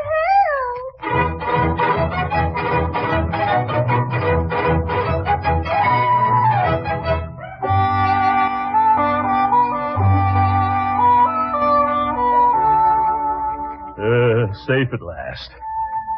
Safe again in the bosom of my little family. What might have been an ugly incident was turned into a happy triumph. For Old Glory waved proudly from our attic window.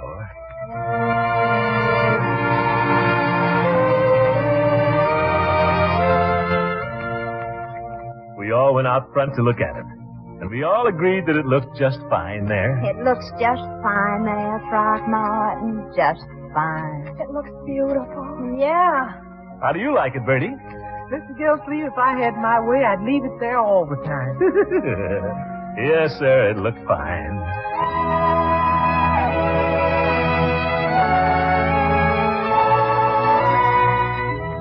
But there were other things to do, and time was wasting, so I gave a few orders. Let's get going here, Bertie. No time to lose. Yes, sir. Now, Marjorie, you help Bertie with the lunch. Okay. Leela, I wonder if you could give him a hand. Well, I have to dress yet, Throckmorton, but I'd be glad to do what I can. Good. Leroy, you carry out the basket and things as they get them packed. Me? Yes, you. What are you going to do? I'm going to sit down on the porch here for a while and think about the Declaration of Independence.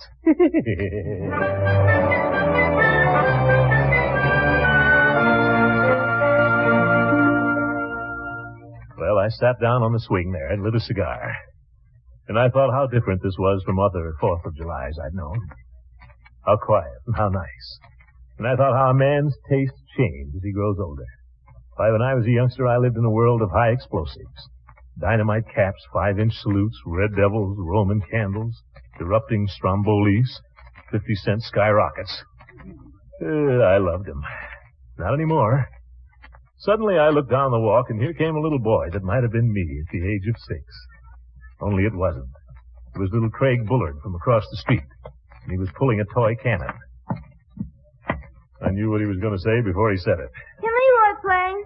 Well, hello, Craig. What's that you got there? I want Leroy to play with me. Well, Leroy's inside right now. He's trying to come out. Well, he has some work to do, Craig. I want him to come out. Later, perhaps, later. Who gave you the cannon? My father. Oh, that's fine. Doesn't go off, does it? Now, Craig, surely your father's told you not to aim that thing at people. Craig, what are you going to do? I'm going to shoot you. Now, Craig, what's that string for? I'm going to pull it. Don't you shoot that thing. I'm going to pull it. 1. Craig, do you hear me? Don't you shoot that. 2. Look, Craig, I thought of a game. 3.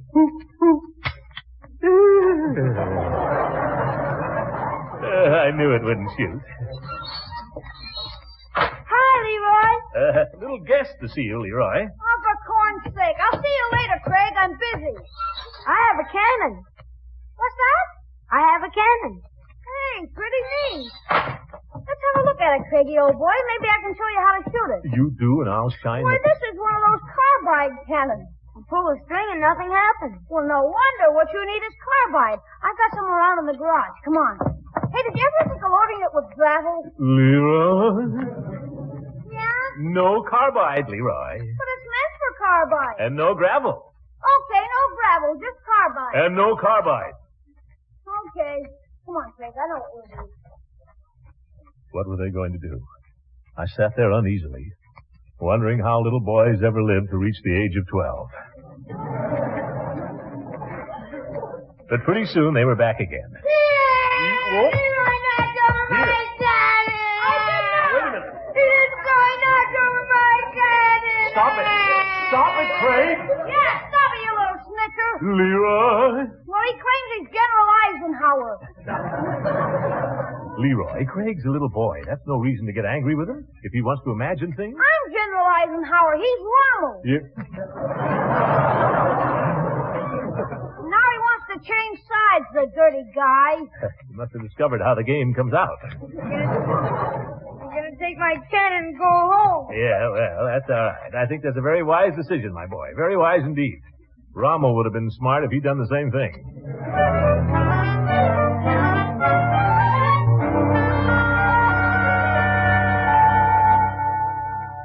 Well, so it went. A few laughs, a few fights, a little excitement, and a lot of bustle and preparation. It was noon before we knew it, and the Jolly Boys were overdue. Leela had gone home to dress, and we were standing on the front porch waiting. Leroy and Marjorie and her boyfriend and I. And the wagon hove in sight.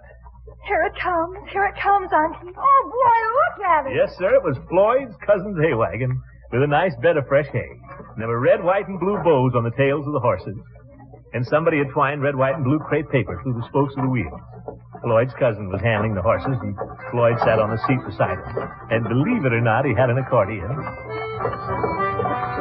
brother, is that corny? Oh, it's wonderful. Don't you love it, Marshall? Oh, Uncle, I'm so happy. Yeah, don't jump up and down with the thermos bottles, my dear.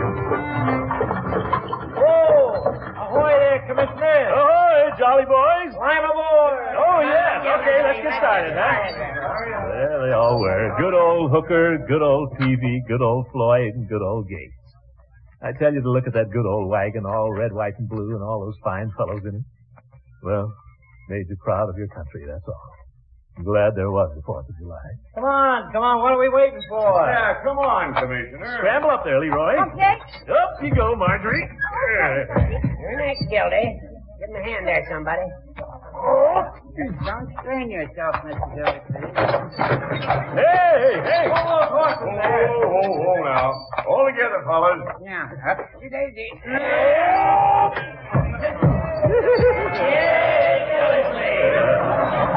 Well, let's go. Giddy up there. Yeah, hey, wait. Don't forget to stop for the girls. Are you kidding? Oh, take me out to the ballgame.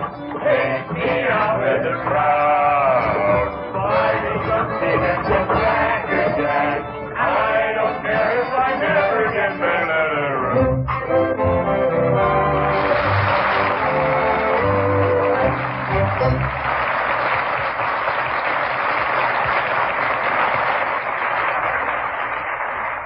Yes, sir, it looks like it's going to be a great picnic. You know, when a person's hungry, there's nothing quite so satisfying as a slice of bread with your favorite spread. Well, parquet margarine's my favorite spread, Mr. Lang, but it's often so hard to get. And right now we're all being asked to go easy on bread, so there'll be more for hungry people who really need it. So surely you're not trying to sell me on the idea of using more. That's right, I'm not. The point I'm trying to make is that bread and spreads are basic, hunger-satisfying foods. Two of the foods most vitally needed in the world today. Here at home, we're fortunate that there's some of both for everyone. Not all we'd like, perhaps, but enough. And by conserving bread and spreads when they're in short supply, it helps everyone to get a fair share. That, Mr. Lang, is going to make me use parquet sparingly and to appreciate its fine flavor and food value all the more. And I'd like to just add that Kraft will continue to make all the parquet margarine possible under present conditions and distribute it as fairly as we can.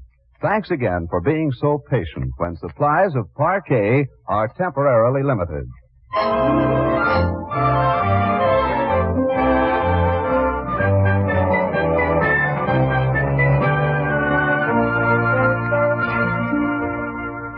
Yes, sir, quite a day, the 4th of July. Everybody had a good time riding out to the picnic grounds.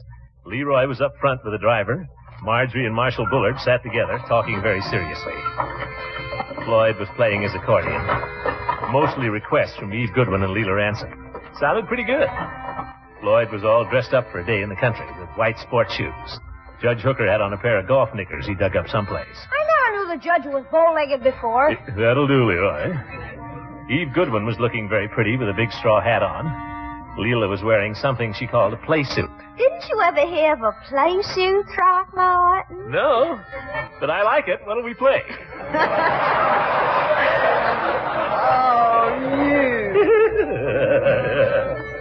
Well, we got out to the grounds in about an hour. Nice woodsy spot besides a little stream. Quite a good deep pool at one point. We unloaded the baskets with the food. Everything was so peaceful for a few minutes.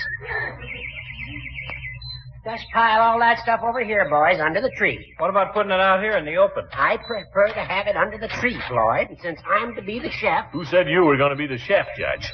Naturally, I assumed that... Well, just turn off your assumer. You're assuming too fast. Yeah, I'm pretty fair-handed at barbecue myself. I will attend to the barbecuing, Floyd. Who said so? Well, it just so happens, Gildy, that my recipe for barbecued frankfurters is acknowledged the best in town. Not by me, it ain't. I got a sauce makes a hot dog taste like filet mignon. Well, my sauce makes it taste like a hot dog. I still say if you have any regard for our guests, you let me be the chef. Oh, is that so? Yes. Now, wait a minute. Fellas, is this any way to behave? Why, what'll our guests think of the Jolly Boys? Gee, I never thought of that. We've got an organization with a reputation to maintain. Summerfield has its eye on the Jolly Boys Club. Chief Gates is right, fellas. I'll withdraw my claim to the chef's job. So will I. You take it, Floyd. No, Judge, you take it. Oh, no. Well, then let Gildersleeve have it. Oh, no, not me. Well, for heaven's sake... You asked for it in the first place, Judge. That has nothing to do with it. The idea. I never seen it. Let's be jolly boys, shall we?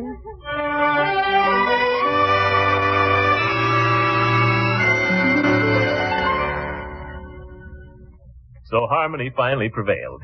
We made Hooker chef, and then somehow I got stuck with the job of collecting wood for a fire.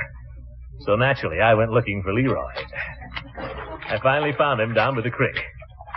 Leroy, put your shoes on. I want you to gather some wood for a fire. Oh, no. Now, Leroy. I'm working on an important project. I can't stop in the middle of it. What is the project? I'm improving the swimming hole. Everybody will be grateful when it's done. There's nothing the matter with the swimming hole, my boy. It doesn't need any projects. Are you kidding? It isn't deep enough. I can't even get over my head. It isn't necessary to drown to have a good time, my boy. Now put on your shoes. Oh, please, I'll get the firewood later.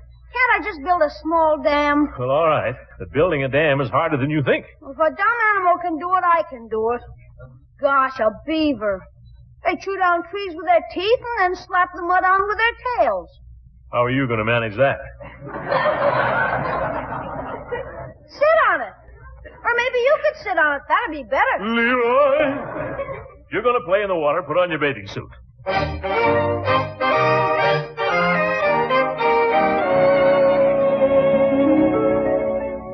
Well, I finally got Marjorie and Marshall Bullard to go out and collect firewood. They'd been mooning around with nothing to do, and they seemed glad of an excuse to go off for a walk by themselves. Of course, when they came back an hour later, they'd forgotten to bring any firewood. But they didn't seem to mind going back for some more. Although by that time, the rest of us were getting ready to go swimming. Say, Commish, that school teacher don't look bad in a bathing suit, does she? Miss Goodwin is a lady, Floyd. Did I say she wasn't? Ransom ain't bad either. Are you referring to Mrs. Ransom? Well, sure. What's the matter? You better watch your step there, Floyd. Remember, Mr. Gildersleeve's been engaged to practically every woman on this picnic. No, see here, you Only kidding, Commissioner, weren't we, Floyd? Well, I thought so. Come on, let's go swimming. Well, gentlemen, off for a plunge in the brook? Phoebe! Come on, get into your bathing suit. No, thanks, Mr. Gildersleeve. Not today. Oh, come on, Peeve. It'll cool you off. No, really, the fact is, I'm not much of a swimmer. Oh, just float then. Anybody can float. Well, no, I wouldn't say that.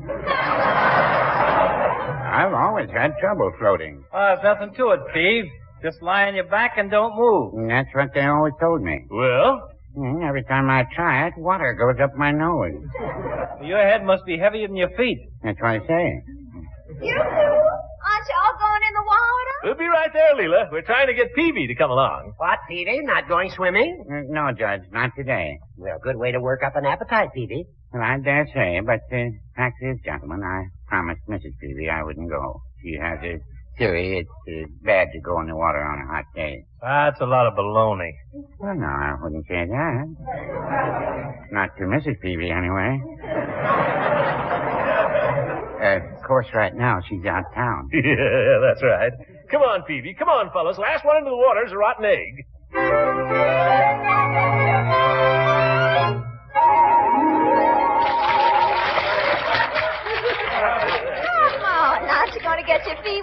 that's no way I want to dive in. Why, I don't think the water's deep enough, Throckmorton. Plenty deep enough for a good diver. You could dive off that rock, Commissioner, if you're really good. Let's see you dive off the rock, Unc.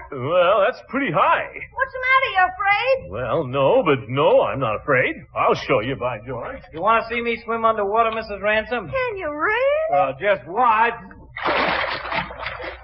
Oh, my goodness, look at Mr. Munson, Eve. He's actually swimming underwater. Hey, girls, aren't you going to watch me dive? Oh, my ankle. You think it was a lobster, Mrs. Ransom? It's only me. This. You cut that out, Floyd. Hey, girls, you want to see me imitate a whale? Oh, I'd love to see that. Well, watch. First, I float on my back, then... Oh, he's spouting. Oh, that's marvelous. Hey, girls, watch me. I'm going to dive. Go ahead, Commissioner. You better get out of the way. Stand back, please. Give the man room. Come on, Unc. 1, 2. Don't rush me, Leroy. Hey, girls, you want to see me stand on my head in the water? Look. Oh, that's marvelous. Look at him. Oh, who can't do that? Oh, both of them. Don't they look fantastic? Hey, girls, watch me. I'm going to dive. Well, for course sake, go ahead and dive. Oh, look, Eve. Here comes Mr. Peavy. Oh, my goodness. That long-sleeve bathing suit is hookers. Come on in, Peeve. The water's fine. No, I think I'll just sit on the bank here and dabble my toes. Come on up here with me, Peavy, and dive in. You'll get wet faster your way, Peavy. What'd you say, Floyd? I didn't say anything. Oh, do come in, Mr. Peavy. The water's lovely. Is it cold? It's just right. Stick your toe in. Well, seems nice and moderate. Guess I can risk it. I'll just rub a little water on my chest. And on my forehead. And my stomach. What's that for, Peeve? That prevents a chill. Look at me, darn it. I wonder if I can remember how to do a duck dive. Would you ladies care to see me do my duck dive? Oh, we certainly would, wouldn't we? I can't think of anything more enjoyable. Hey, here I come. And now you watch. When I wiggle my feet just before they go under, that's the duck's tail feathers. Goodness. Oops. There go the tail feathers. Look out, everybody. Here I come, and this time I mean it. Oh, oh, oh, oh. Holy cow, he knocked half the water out of the pool.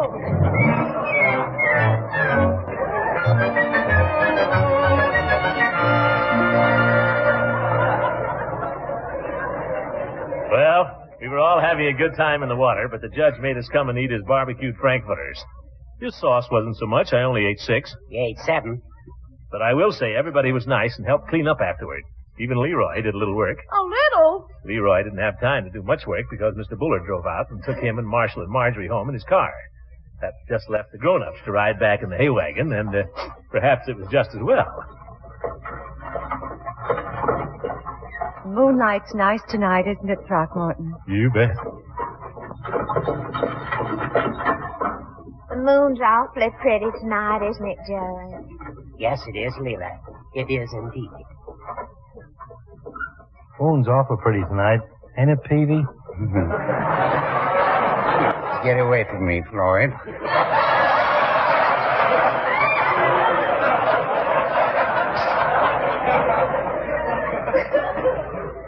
Are you comfortable, Eve? Mm-hmm, yes. Comfortable, Leela? Yes, thank you. Although the hay gets a little itchy after a while. Are you cold, Eve? Oh, mercy, no. Well, couldn't you pretend you're a little chilly? Now, Throckmorton. I can hear every word you say, Commissioner. Well, play your accordion, Floyd, and give us a chance. Okay. Floyd played some nice old songs, and Eve snuggled up to me a little. But I couldn't seem to get my mind on her. Maybe it was because I couldn't help noticing the judge kept trying to slide his arm around Leela. Leela's nothing to me, of course. But just the same, when she called over to me. Why don't you sing, Throckmorton? Sing? By George, that's a good idea, Leela. Why don't we all sing? Come on, Floyd, something we all know. Well, let me see. How's that? Oh, that's just the one, Floyd. Okay. Now, all together now, folks. In the good old summertime.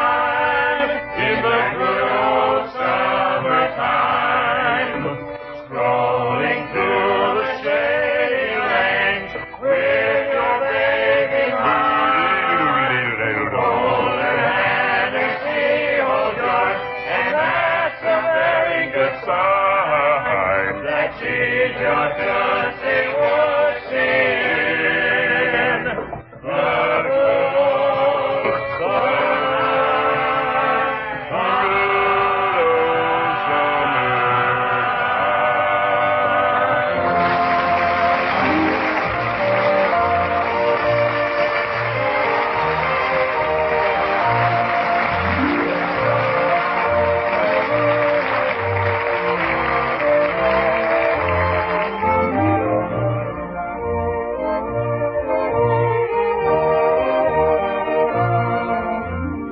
Yes, sir.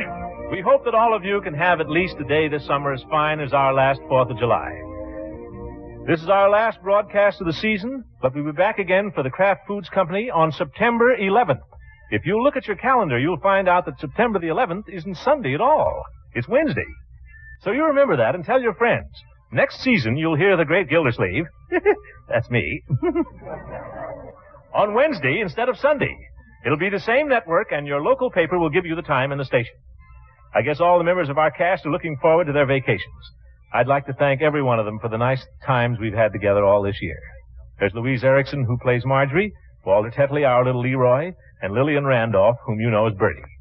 Getting outside the immediate family, there's Shirley Mitchell, who plays Leela Ransom, and Bea Benaderet, who's Eve Goodwin.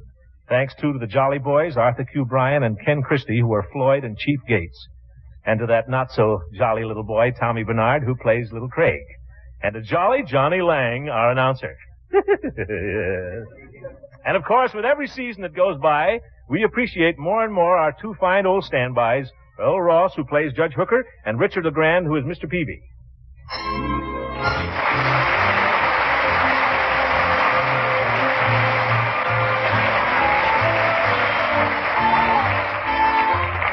As we come to the close of another season of fun on the Great Gildersleeve, we'd like to leave with you this very serious thought. How would your appetite hold up at dinner tonight if a starving child stood at your elbow?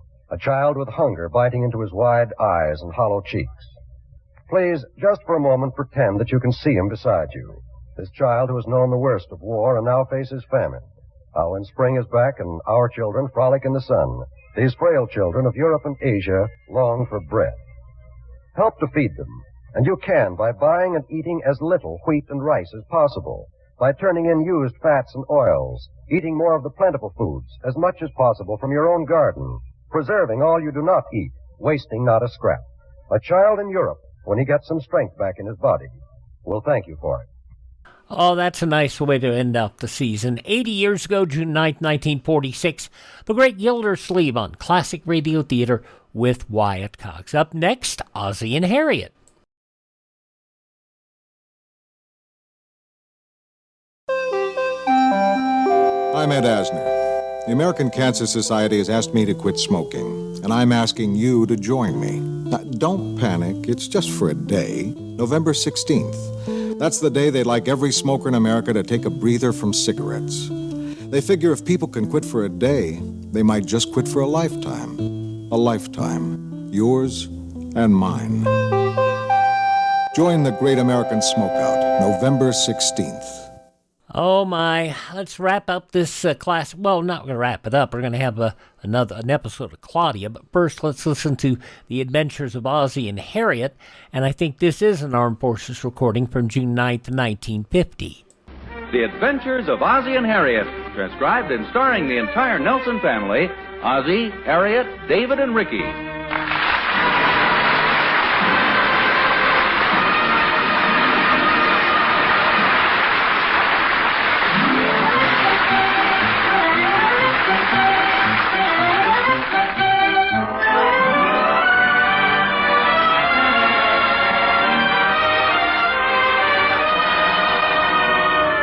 One of the interesting things about the Nelson household is that occasionally it's very quiet around the house. Now, for instance, you take the present moment. Harriet's in one of those rare moments of relaxation. She's usually the busy one, but right now she's sitting in a big easy chair doing a little knitting.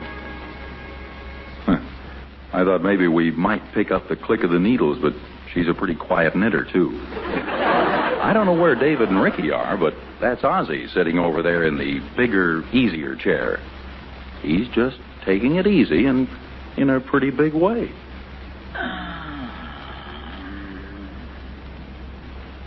Ozzie?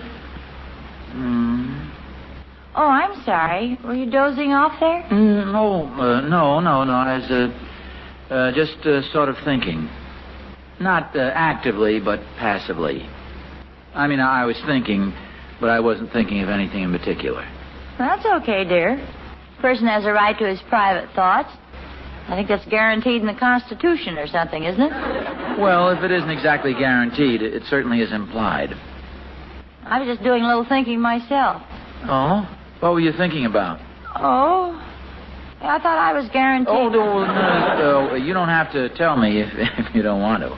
Well, actually, I was just thinking, we haven't been out any place recently. Oh, I don't know. I think we have. I mean, this is just the stretch during the year when not many people give parties. Everybody will probably give a party at once. I sent a couple of your suits out to be cleaned and pressed just in case. A couple? You sound as if I have a closet full. You do. Not many are wearable. Oh, I'll get it. Just a minute. Well, hiya, Joe. Hi, Oz. How's my boy? Fine. Come on in. I hope you'll forgive my appearance. I wasn't expecting any company. Oh, that's okay, Oz. I can only stay for a minute. I want to extend an invitation to you and Harriet. Hello there, Joe. Hiya, Harriet. How's my girl? Just fine, thanks. Won't you come in and sit down? No, thanks, Harriet. I just dropped by for a minute. Hi, Mr. Randolph. Well, hello there, Ricky. How's my boy? Well, I don't know. I haven't seen him today. No, I mean you. You, how are you? Oh, fine, thanks. What's this about an invitation, Joe? Well, Oz, I've had my annual brainstorm. I'll bet I know what it is. Let me do the honors, Harriet. I have a scroll here someplace. Oh, yeah, here it is. Hear ye, hear ye. All ye old friends and ye old neighbors are invited to ye old Randolph's house for ye old come as ye are party. And all ye whosoever chicken out are dirty dogs. Oh, another one of those crazy parties of yours, huh, Joe? Yes, sir. And it's at our house as usual, and you're liable to get the call any time this afternoon or tonight. Oh, boy, me too. No, son. Ye aren't old enough. Yeah, that's right, Ricky. This is just for the grown-up children. Now, remember the rules, Oz. When the phone rings, drop everything and come running just the way you are, no matter how you're dressed. Yeah, I remember. Just drop everything and run. Of course, if you were just fastening your suspenders, you better pick up your pants. Oh, well, yes. That sounds like a good idea. Now, remember, you're on your honor to come as you are. You wouldn't want to give us a hint about when it's going to be. Why? I figured you wouldn't. Then we'll see you later, Joe. Yeah, right you are, Harriet. It's at your house, you say? That's right, Oz, our house. Fine. Joe, what time should we drop over? Oh, no, you don't. You thought you could make me say be over at our house at 7:30, didn't you? Oh, so it's 7:30, huh? That's right, Oz, 730 Oak Street, where we've been living for the past 10 years. See you later. What is this party anyway, Pa? Oh, just a party, son. How come Mr. Randolph wouldn't tell you what time to come? Well, that's the point of it. You're not supposed to know. It's kind of like a secret, huh? Yeah, kind of. Mr. Randolph will call us on the phone, and we'll have to go over there in whatever clothes we're wearing at the time. Even if you have your old clothes on? That's right. That's the fun of it. Getting caught unawares. That doesn't sound like much fun to me, getting caught in your underwear. Nobody actually gets caught in his underwear unless he's pretty dumb. Well, I don't know. You did pretty well last year. As I recall, you were the hit of the party. What were you wearing, Pa? Oh, it's what he wasn't wearing. I had on my pajamas and an old bathrobe. Wouldn't have been too bad, except most of the other people seemed to be very well dressed. But don't worry, that Joe Randolph isn't going to catch me this year. Where are you going? Well, I just thought I'd go upstairs and put on my good suit. And when he calls, I'll be all set. I thought you were supposed to wear whatever you have on. Well, that's right. And when he calls, I know what I'll have on, my good suit. But won't that spoil the fun? Not for me, it won't. This year, the fun is going to be not knowing what everybody else will be wearing. I don't get it. Well, if it sounds a little confusing to you. Oh, no, Pop. Sounds very confusing. Well, anyway, I don't intend getting caught in my pajamas and old bathrobe again this year. Yes, but... No, I know what you're going to say. Where's my sense of humor? Where's my sense of fair play? Where's my good sportsmanship? And I say to you, where's my good suit? I'm going upstairs and get it. All right, but I still think you're taking this thing too seriously. Crazy mixed-up adults.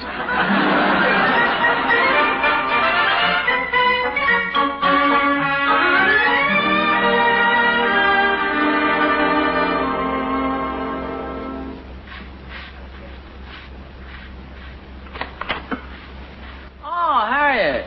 Now, who ever heard of sweeping the porch in a formal party dress? Where's your sense of fair play? Where's your sportsmanship? The same place yours are, up in the bedroom closet. Now go on before I lose my sense of direction with this broom. Look out there. You must admit this was a smart thing to do. No use going over the Randolphs in old rags. Now, I suppose you're right. I'm sorry if I got any dust on you. Here, let me brush you off. No thanks. I think I'll go over and tell Thorny about my little scheme. Looks like you won't have to. What do you mean? Well, there's Thorny over there now, and he's got his tuxedo on. Oh, for goodness sakes. Hey, Thorny! Hi, Oz. Oh, I didn't know they were going to have a head waiter at the party. Relax, Oz. I just don't want to get caught like I was last year. Well, how was that? You mean you don't remember? I don't believe so. I was in my pajamas and an old robe. I thought I was the hit of the show. You were just the opening act, Oz. I was the featured attraction. See, when the phone rang last year, I was taking a shower. Oh! You were all wrapped up in that silly-looking bathrobe. Oh, that was our shower curtain. But I'm not worried this year. That Joe Randolph can phone any time he chooses. Yeah, I feel the same way. Yeah, you do look pretty sharp at that. Well, thanks. I haven't had this dark suit on in some time. Yeah, I know. I can smell the mothballs. How do you like my old tux, huh? Oh, fine. Say, those work gloves really set it off nicely. Oh, these. Almost forgot. I got to take out the trash. Well, what about your suit? White ashes won't look so good on that green tuxedo. Oh, they'll brush off. Even if they don't, I'm not going to be caught with my tuxedo off. I don't blame you. Gee, I wish Joe would call now. Did you hear the phone? No. I just said I wish he'd call. It'd be all ready for him. I better get in the house. Oh, I thought you were going to take out the ashes. Yeah, I am, but I think I'll get my top hat and cane just in case Joe calls early. Hey, you know what, Oz? What's that? I bet I'll be the best-dressed trash man in town. Well, I'll see you later, Thorny.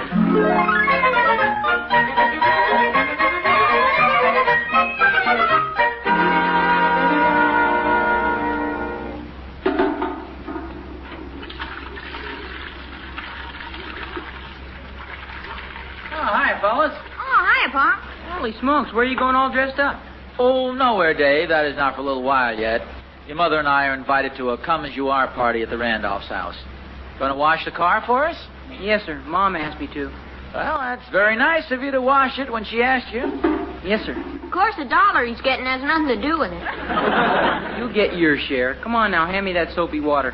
What kind of soap are you using there, Dave? I got it from the kitchen.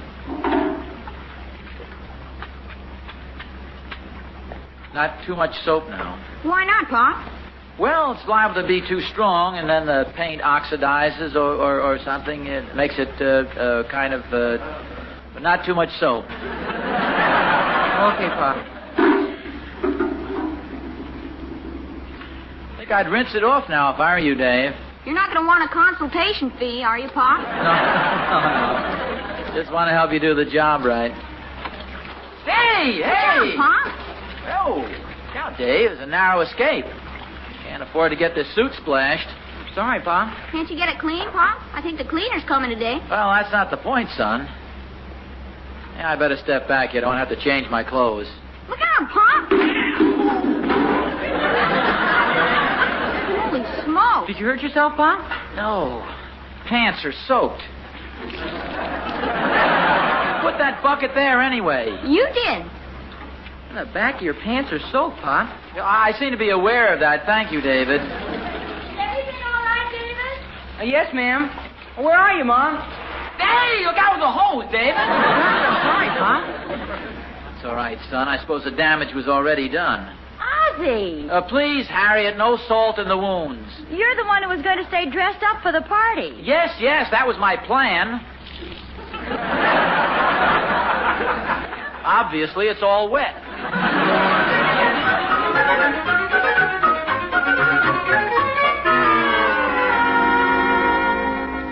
Harriet! Harriet, where are my other suit pants? In the closet.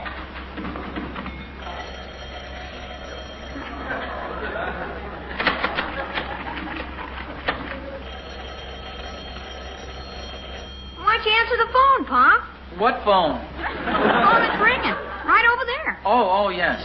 It might be Mr. Randolph. You wouldn't want to miss a party. You want me to answer? No. Just give me a pair of pants. I'll answer it. Here. Hey, whose pants are these anyway? Well, they're mine. Oh. Holy smokes. Hello? Oz? Just a minute. He's right here. Okay, I might as well take my punishment. Give me the phone, son. You'll probably be hearing about this 20 years from now. Okay, Joe, you've got me. It's not Joe, Oz. It's me, Thorny. Thorny, it's wonderful to hear your voice. Listen, hang on to the phone for a few minutes, will you? I don't want anybody to ring it. I know this isn't cricket, but I'm in a jam, and I'll explain later. Just keep it off the hook. I was going to ask you to do the same, Oz. I got to change my clothes. I had a little accident with a trash can. I'm covered with ashes.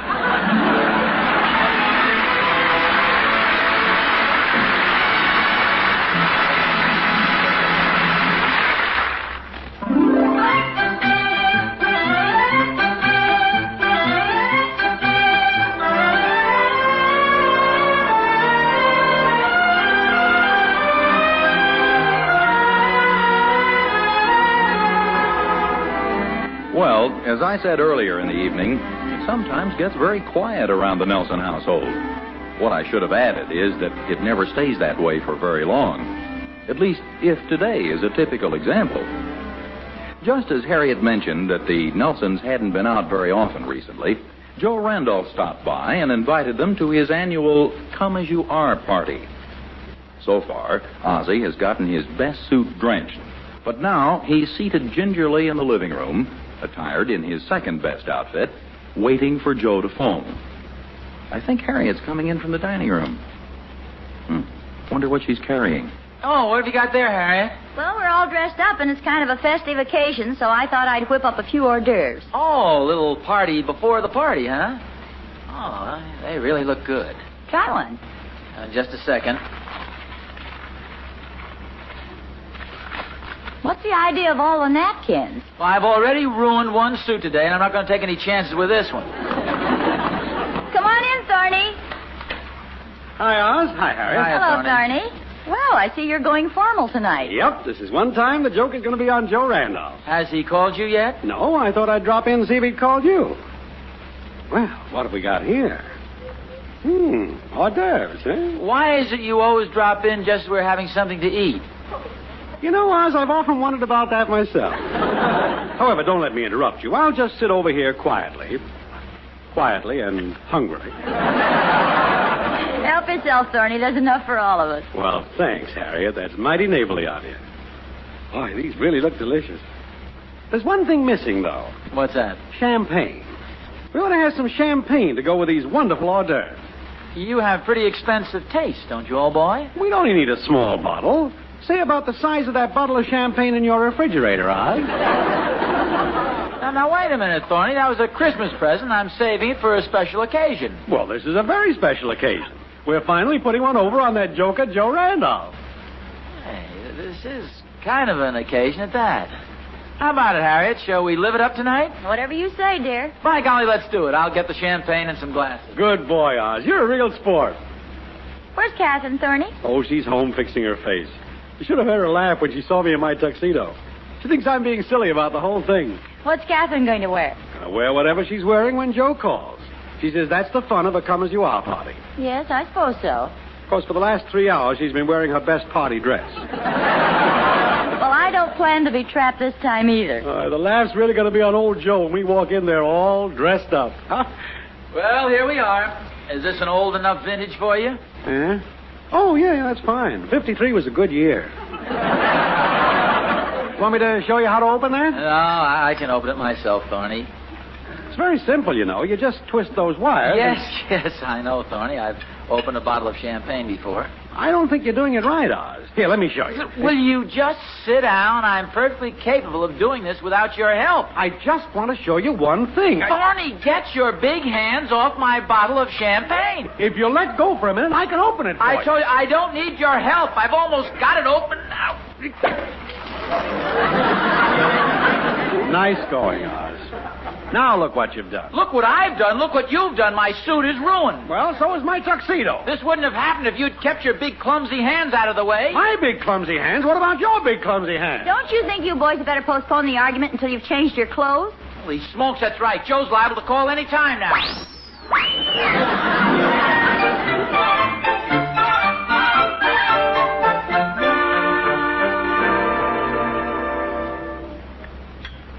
Would you care for anything else?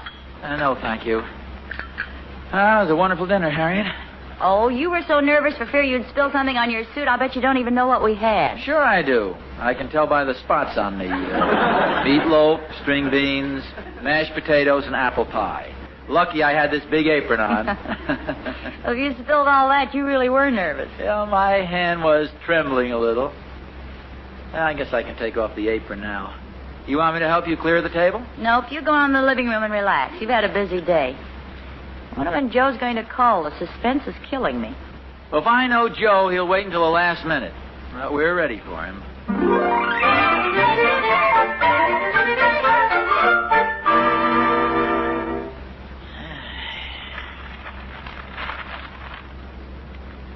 Hey, Pop, what do you suppose is wrong with this? What's that, Rick? I can't get any ink out of this fountain pen. No, Ricky, be careful with that thing. Might go off. Oh, don't worry, Pop. I can't even get any ink out of it. Well, I'm sure I could all over myself. This is my day for doing things like that. Maybe it just has to be refilled. Well, whatever it is, you'll have to do it yourself. It's my last suit, and I'm not taking any chances. Doggone it, they must pound these stoppers in with a sledgehammer. What's the matter, Dave? Can't get the top off this shoe polish. And here, Pop, maybe you can do it. David, take that out on the back porch. All I'd need is to get shoe polish on this suit. Oh, yeah, forgot about that. Ozzie, it's almost 7:30. Shouldn't Joe be calling pretty soon? Gee, hasn't he called yet? No, Dave, old Joe always calls when you least expect it. Tries to catch you off guard that way. He won't catch you this time, will he, Pop? Not this time, Rick. What's that, dear? Nothing, just a little loose thread here on my shoulder. Oh, wait a minute. I got a pair of scissors. No, don't bother. I can break it. You better let me cut that for you. No. Ridiculous. Who can't break a little piece of thread? Gosh, Pop just ripped his coat sleeve off. For goodness sakes, what kind of a suit is this? Obviously not a very good one. Well, I just bought it a couple of weeks ago, and it has to be a pretty good suit. It was on sale. How about that? The sleeve just dropped right off. Boy, wouldn't it be something if Mr. Randolph called now? Do you know I'm just about out of clothes? Well, don't bother to change, dear. Wear that. Maybe you'll start a new fashion for men. Off-the-shoulder jackets. Here I go again. I've worn more suits today than I usually wear in a month. We ought to put an elevator in for you, Pop. It's not a bad idea. It's the first time I've ever been tired out from a party before it's even started.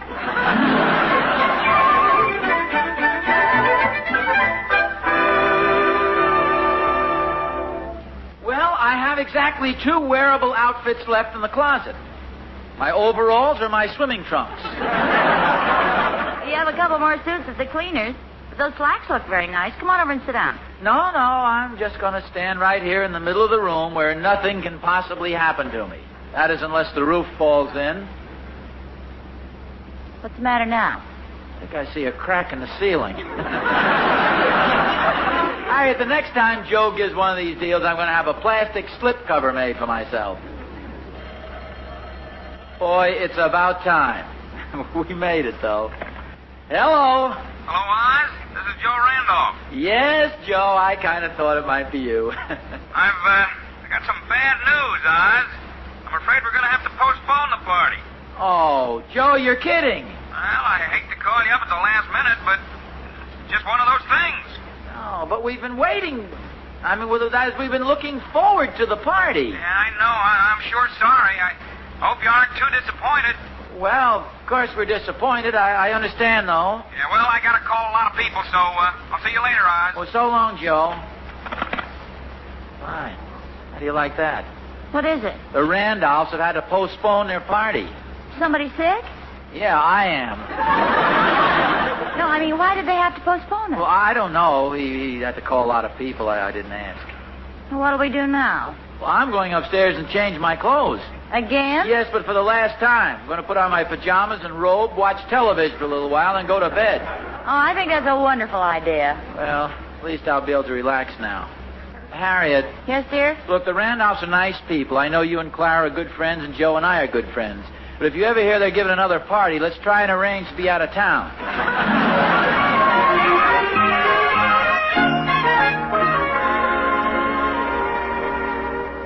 Oh, hi, fellas. Hey, Pop, what'd you spill on yourself this time? What do you mean?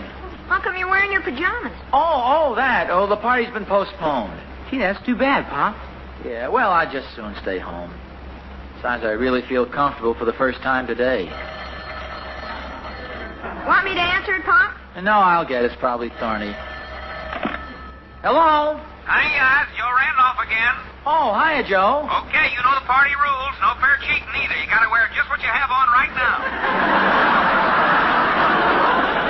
Wait a minute. What are you talking about? The come-at-your party tonight. Tonight? You said you were going to postpone it. That's right. We postponed it from 8 o'clock till 9 o'clock. I've caught more people this way. Wait a minute, Joe. See you later. Joe? All the dirty tricks. What were you shouting about, dear? Though Joe's party wasn't postponed, it was all a gag. He just called up and... I'm sorry, I couldn't hear you. I was under the dryer. What did you say? Oh, for goodness sakes. Well, don't look so startled. You've seen this old bathrobe before. You've seen me with my hair up in curlers, too. I know, dear, and I've seen you with your face covered with cold cream before. Let's go. We're off to the Randolphs.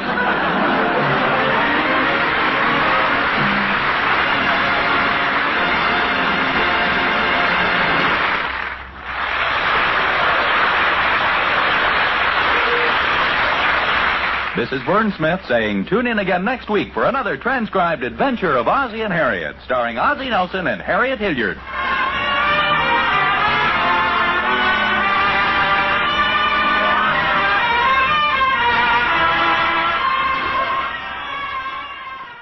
Well, there you have it, Ozzie and Harriet, 76 years ago, June 9th, 1950, here on Classic Radio Theater with Wyatt Cox. Let's wrap it up with another adventure from Claudia and David.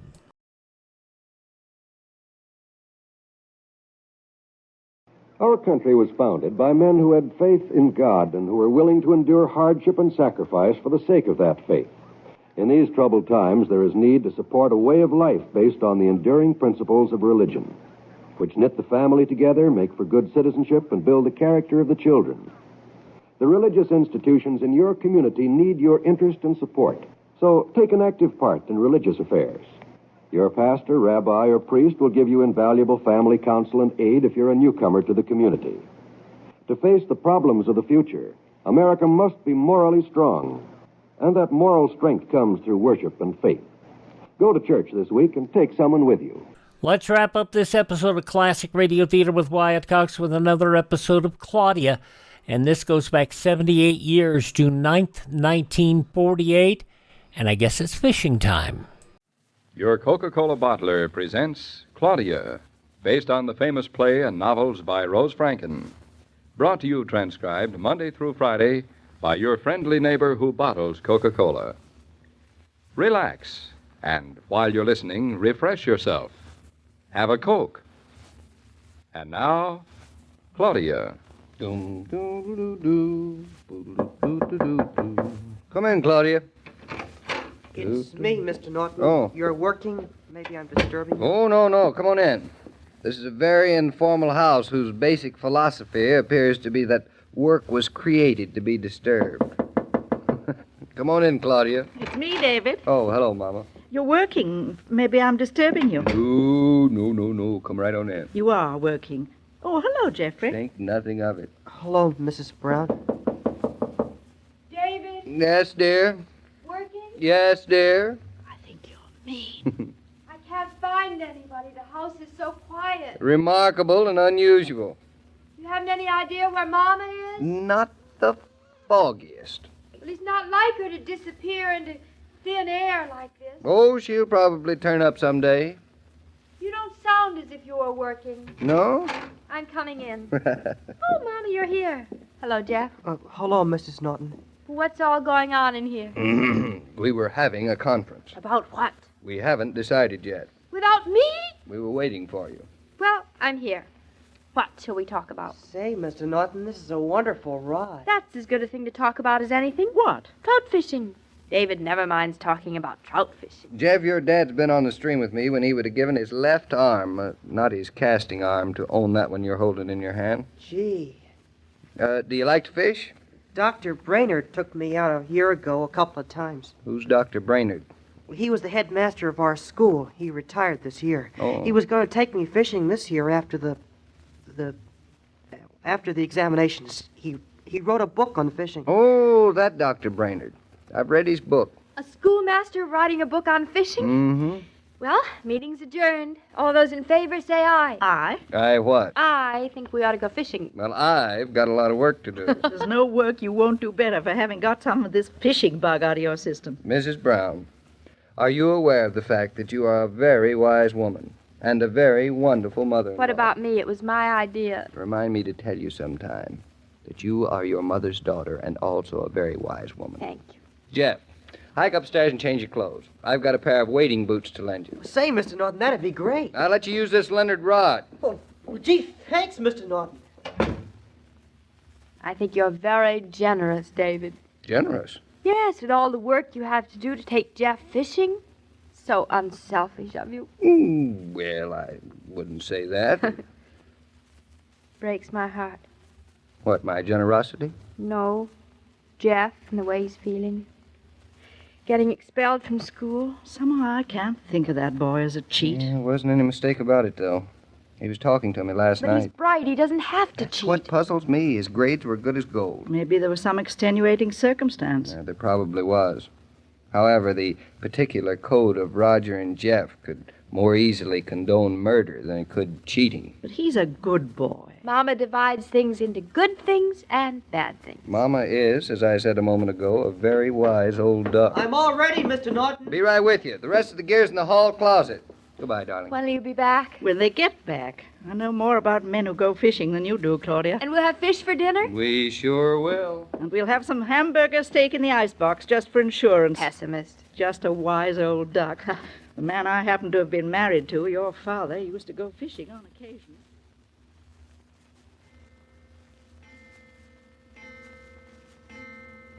It's 6 o'clock.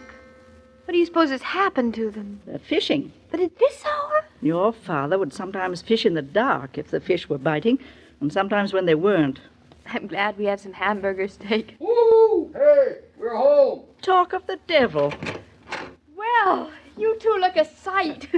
Jeff went in over his waders and got soaking. You ought to take a hot bath and get into some dry things immediately. That's just what he's going to do immediately. Oh, I'm all right. Well, how many fish? 3, not too big, though. Mr. Norton caught them. Jeff hooked a really big one, huge. It got away. Oh, that's too bad.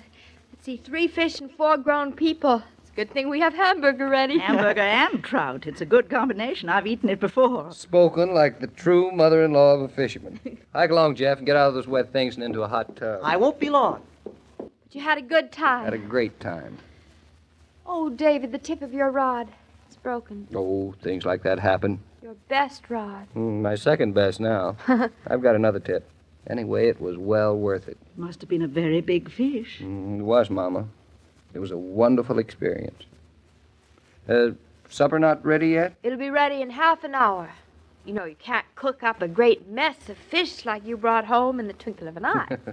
All right, Twinkle Eyes. I want to make a telephone call. The picture of a happy man. Operator. Operator, long distance. I want North Haven, Massachusetts. The Winegate School. Yes, a person-to-person to Dr. Brainerd. Private? No. Mind if I sit down on the arm of your chair? What's up? You usually choose my lap. It isn't easy to talk on the telephone with someone on your lap. Thoughtful of you. I thought you'd appreciate it. Hello? Hello? Yes, Dr. Brainerd. Dr. Brainerd, personally, please. What was it that swallowed the what that looked so self-satisfied about it? The cat that swallowed the mouse. Well, what happened? Well, oh, hello? Dr. Brainerd, this is David Naughton speaking. David Naughton. I've read your book about fishing the wet fly upstream. Yes. Silly, the great modern miracle of the telephone reduced to two grown men talking about fish. Well, that's what How'd you like your trout cooked, David? Broiled with a little bacon? Uh-huh. He likes them with a halo on a gold filigree plate. Well, the trick is to take up the line so there's no drag. Sit down, Mama. This is good. Well, Dr. Brainerd, what I really called you about was to tell you a fish story. He catches a 9-inch trout, Mama, and he makes a long-distance call to tell the world about it. Yes, sir. Well, yes, it happened this afternoon. A young man you went fishing with a year ago. No, I'll tell you his name later. I was up on the bank behind him, and he couldn't see me. He'd hooked a big one, 16 inches at the least, and he played him like an expert. Yes, sir, it was a sight to see. Well, Mr. Trout connected with a sunken log. Yes. Yes, well, it's happened to the best of us, you're right. Well, what happened next shouldn't have happened to a Leonard Rod, but that's happened to the best of us, too. No, he didn't break the tackle. He went right after it. Said he fell in. Shh, Claudia. Anyway, he got wet. Yes, Doctor. Oh, it was colder than Greenland's icy shore. When he got to the log, it was deep, so he went under. Oh, yes, the fish was still on. No, he hadn't broken free. And when he came up, Doctor, he had the fish in his hands. Oh, it was all of 16 inches. No, he didn't. He unhooked the fish and slipped it back into the water, Doctor. As he was dripping water on the bank, I asked him why. Yeah, well, he said it wouldn't have been fair to take the fish, that fly fishing was a sport, that it wouldn't be according to the rules to take him that way, and that the fish had outsmarted him and had earned his freedom, and a better fisherman would have kept him away from the log. Yes, and mind you, Doctor, he thought nobody was watching him. Yes. Well, I thought you'd like that story. You're teaching a nice brand of sportsmanship in your school, Doctor. You'd like to go fishing with him again? Well,